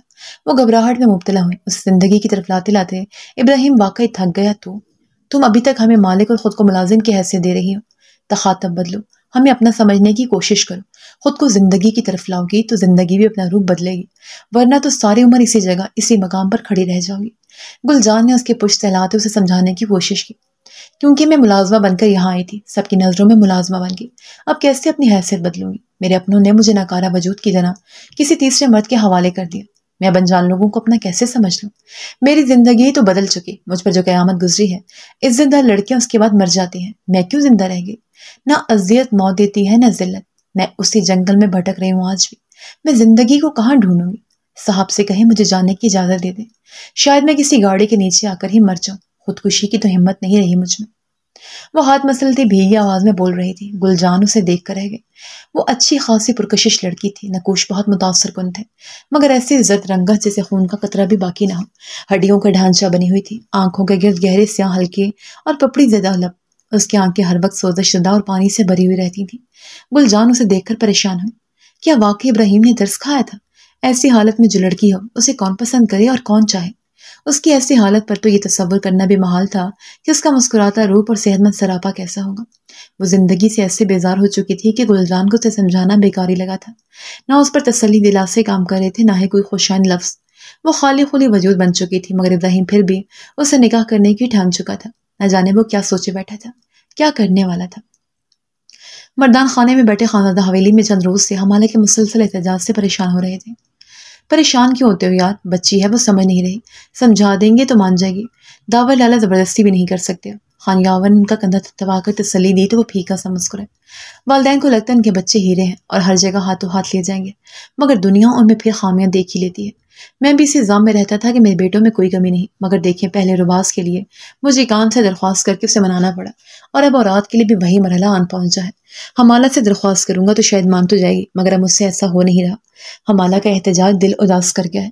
میرے بیٹوں میں کیا کمی ہے آخر؟ اوراد نے پہلی بار کچھ مانگا ہے، اسے کیا کہوں؟ خانزادہ سر جھکا کر افسردگی سے بول رہے تھے۔ خان یاور نے ان کی بات پر گہرا سانس بھرا۔ وہ خانزادہ کو زندگی میں پہلی بار ایسا بے بس دیکھ رہے تھے، ورنہ وہ آج سے پہلے صرف دھونس جما کر بات منوانا جانتے تھے۔ پاگل مت بنو، اگر بچیاں نہیں مانی تو اس کا مطلب یہ بالکل نہیں کہ تمہارے بیٹوں میں کوئی کمی ہے۔ دونوں ہی ماشاءاللہ اتنے قابل ہیں۔ ایکان اپنے پہلے تجربے سے گھبرائی ہوئی تھی اور حمالہ نہ سمجھ، شاید وہ بھائی کی حیثیت بدل نہیں پا رہی ہو۔ خان یاور انہیں سمجھا رہے تھے، مگر خانزادہ حدیر جیسا انسان جس نے ہر ایک کو اس کا مقام دلوایا تھا، سب سے محبت کی تھی، ایسا انسان اپنی اولاد کی ایسی ناقدری کیسے برداشت کر لیتا؟ وہ حساس تھے اور اس معاملے میں رباس کے بعد اوراد کے لیے بھی اسی طرح درخواست کرنے کا سوچ کر ہی ان کا دل اداس ہوتا جا رہا تھا۔ وہ نفی میں سر ہلاتے جا رہے تھے، حمالہ پر زبردستی نہیں کرنا چاہتے تھے، مگر اوراد کو انکار کیسے کریں؟ ان کا سر شدید درد میں مبتلا ہو رہا تھا، آنکھیں نم ہو رہی تھی اور چہرہ ضب سے سرخ ہوتا جا رہا تھا۔ داور لالا سے سمجھا کر تھک چکے ہیں، تو میں انکار نہیں کروا رہے۔ ایسا کرتا ہوں میں بات کرتا ہوں یا پھر مورے گل سے بات کروں گا کہ وہ سمجھائے حمالہ کو، دیکھنا وہ اپنی ضد چھوڑ دے گی۔ خان یاور پر سوچ لہجے میں بول رہے تھے۔ خان دادا پر نظر پڑی تو ان کے اعصاب کو جھٹکا لگا۔ حدیر، کیا تم ٹھیک ہو؟ خان یاور گھبرا کر ان کی طرف بڑھے تھے۔ خانزادہ حدیر صوفے پر ایک جانب گرتے چلے گئے تھے۔ ادب خان، خان یاور نے گھبرا کر اونچی آواز میں باہر موجود ادب خان کو پکارا تھا۔ خان رباز کی ساری بات سن کر اوراد ایک پل کے لیے بالکل چپ سا ہو گیا تھا۔ بابا بہت فکر مند ہے اور ماما بھی تمہارے لیے پریشان ہے۔ داور چاچو ہمارا پر سختی یا زبردستی نہیں کرنا چاہتے اور بابا تمہیں یہ بات نہیں بتا پا رہے۔ انفیکٹ خود وہ بھی ہمارے کے انکار سے اپسیٹ ہو گئے ہیں۔ خان رباز مدھم سے لہجے میں بول رہا تھا۔ دوسری جانب اوراد غیر دماغی سے لیپ ٹاپ کی اسکرین کو تکتا بالکل خاموش بیٹھا تھا۔ تم سمجھدار ہو، آئی ہوپ تم انڈرسٹینڈ کر رہے ہوگے۔ کیا تم ہمارا سے شادی نہ کرنے کا فیصلہ کر سکتے ہو؟ رباز نے التجا کے لہجے میں کہا۔ میں نے مذاق تو نہیں کیا تھا کہ اب ہنستے مسکراتے اپنی بات سے پیچھے ہٹ جاؤں۔ وہ مجھے پسند ہے، اس لیے اسے شادی کا فیصلہ کیا ہے۔ میں اسے دستبردار نہیں ہو سکتا۔ سختی یا زبردستی کی بات ہی کہ نہیں ہے۔ اسے پوچھے وہ انکار کری کیوں رہی ہے؟ اسے مجھ سے شادی کرنے میں کیا پرابلم ہے؟ اوراد نے حوالہ کے انکار کا سن کر بمشکل ضبط کیا تھا۔ خان رباز اس کی بات سن کر دھک سے رہ گیا۔ اسے لگا تھا کہ شاید حویلی سے باہر رشتے کرنے کا سوچ کر اوراد نے اپنا آپ کو پیش کیا ہوگا، مگر یہاں تو محبت کا معاملہ نکلا تھا۔ پتہ نہیں اسے کیا پرابلم ہے، کہیں تم نے اسے کچھ کہا تو نہیں اوراد؟ رباز نے تفکر سے سوال کیا۔ میں نے اسے ابھی تو کچھ نہیں کہا، مگر وہ اپنی بے وجہ ضد پر قائم رہی تو یقیناً اس کا دماغ ٹھکانے لگانے مجھے حویلی آنا پڑے گا۔ اسے کہہ دیں کوئی سولڈ ریزن دے انکار کی، ڈرامے بازی کر کے سب کا دماغ کیوں خراب کر رہی ہے؟ اور رات کا دماغ گھوم رہا تھا۔ اسے سب کی پریشانی کا سن کر اچھا نہیں لگ رہا تھا، مگر وہ اپنے دل کا کیا کرتا ہے جو اسی بے وقوف لڑکی پر اٹکا ہوا تھا۔ میں ایکانت سے کہوں گا اسے وجہ پوچھے اور اسے سمجھائے۔ تم اب پلیز کچھ الٹا سیدھا مت کر لینا۔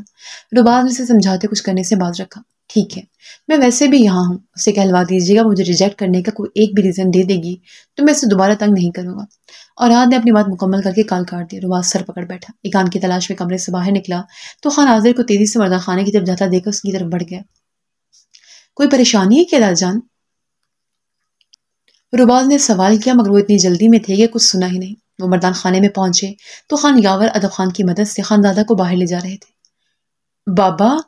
رباز کا دل بیٹھ سا گیا تھا۔ وہ تڑپ کر باپ کو پکارتا ان کی طرف بھاگا تھا۔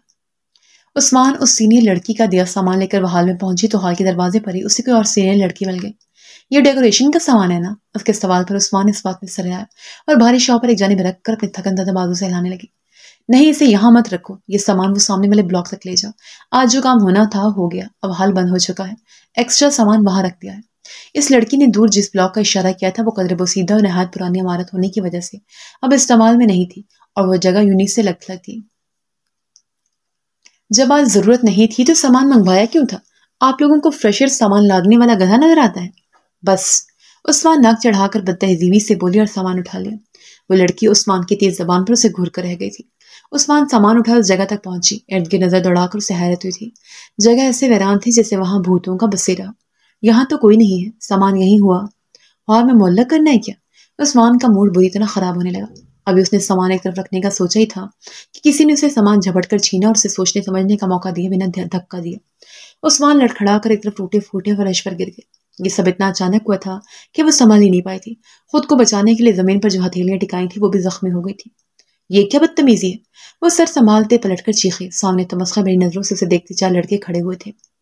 بدتمیزی تو ہم نے ابھی کی ہی نہیں مس بیوٹی، تم تو پہلے خفا ہونے چلی۔ چل اب ذرا اپنے چہرے سے نقاب ہٹا کر اس حسین چہرے کا دیدار کرواؤ ہمیں۔ ایک لڑکے نے چمکتے یار آنکھوں سے اسے دیکھتے ہوئے کہا تو وہ ٹھٹک کر انہیں دیکھنے لگی۔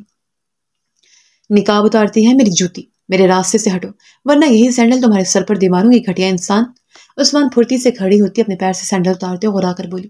مقابل میں 4 لڑکے دیکھ کر بھی وہ مدھم نہیں پڑی تھی۔ شیرنی میں دم تو ہے، شکار کرنے میں مزہ آئے گا۔ سنو اب اکیلے میں آ ہی گئی ہو تو نخرے مت دکھاؤ۔ وہ لڑکے ایک دوسرے کو دیکھ کر مزہ لیتے ہوئے بولی۔ عثمان ان پر لعنت بھیج کر نکلنا چاہ رہی تھی جب ان میں سے ایک لڑکی نے دیدہ دلیری سے اس کا بازو پکڑ لیا۔ اس سے پہلے کہ وہ اس پر ہاتھ اٹھاتی دوسرے لڑکے نے اس کا دوسرا ہاتھ پکڑ لیا۔ میرے حجاب کو ہاتھ بھی مت لگانا، تم جانتے نہیں ہو میں کون ہوں۔ عثمان نے اپنے ہاتھ چھڑوانے کی کوشش کرتے ہوئے سرد لہجے میں جتایا جبکہ اس کا دل اب بری طرح سہم گیا تھا۔ ابھی تو ہمیں صرف یہ جاننا ہے کہ تم دکھتی کیسی ہو، تم کون ہو اس سے فرق نہیں پڑتا۔ تم سے مزہ لے کر بھی ہمیں پیسہ ملے گا، اور کیا چاہیے؟ وہ مکاری سے بولتے کہکے لگا رہے تھے۔ عثمان کا وجود ان کی باتوں پر ساکن ہونے لگا۔ یہ کیا بکواس کر رہے ہو؟ چھوڑو مجھے ورنہ میں شور مچا کر سب کو اکٹھا کر لوں گی یہاں۔ وہ چیخ کر دھمکاتے خود کو چھڑوانے کی کوشش کر رہی تھی مگر اس کی دھمکی اور اونچی آواز ناکام رہی۔ تم اس وقت جہاں آئی ہو اس جگہ پر آنا منع ہے۔ یہ عمارت بہت پہلے آدھی گر گئی تھی اور باقی کسی بھی وقت گر سکتی ہے، اس لیے یہاں کوئی نہیں آتا۔ اب تم شوق سے جتنا چاہو شور کر سکتی ہے۔ وہ لڑکے سکون سے اسے بتاتے اس کا حجاب کھینچ کر دور پھینک چکے تھے۔ عثمان ذلت سے مرنے والی ہو گئی۔ تم جھوٹ بول رہے ہو، چھوڑو مجھے۔ کوئی ہے؟ عثمان پوری شدت سے چیختے مدد مانگنے لگی۔ وہ ہنستے اس کی الفا آواز سے لطف لے رہے تھے۔ تم میرے باپ کو نہیں جانتے، میرے چچا کو پتہ چلا تو تم سب کا قتل کر دیں گے، چھوڑو مجھے۔ عثمان چیختے وہ خود کو چھڑوا رہی تھی۔ وہ ہدایت کے مطابق اس کا گاؤن کھینچ کر جگہ جگہ سے پھاڑتے اسے دھکا دے کر زمین پر گرا چکے تھے۔ عثمان کے نرم بال کھل کر بکھر چکے تھے۔ وہ پھٹا ہوا حجاب لیے سراسیما سی پیچھے کو کھسکتی خود کو بچانے کی کوشش کر رہی تھی، جب ایک لڑکا یکدم آگے بڑھتا، اس کے دونوں بازو پکڑ کر اس پر جھکتا، اس کے بازو پر ایک انجیکشن لگا گیا۔ عثمان چیخ چیخ کر پاگل ہوتی اس لڑکے کو دور دھکیل گئی۔ پھٹے ہوئے حجاب سے آیا ہوتا اس کے وجود کو حوث بھری نظروں سے دیکھتی لڑکی بمشکل پیچھے ہوئے تھے۔ دل تو چاہ رہا ہے تمہارے اس حسین ڈرے سہمے روپ کو خراج تحسین پیش کریں، مگر ایسا نہ ہو تم ڈر کر اپنی جان لے بیٹھو۔ وہ لڑکے ہنس رہے تھے۔ دور زمین پر مٹی سے بھرا اس کا اسٹالر پڑا ہوا تھا اور وہ زمین پر ہاتھ مارتی اپنے بچاؤ کے لیے مٹھیوں میں کنکر جمع کر رہی تھی۔ ایسا کرتے ہیں تھوڑا سا انجوائے کر لیتے ہیں، کیوں کیا کہتی ہو؟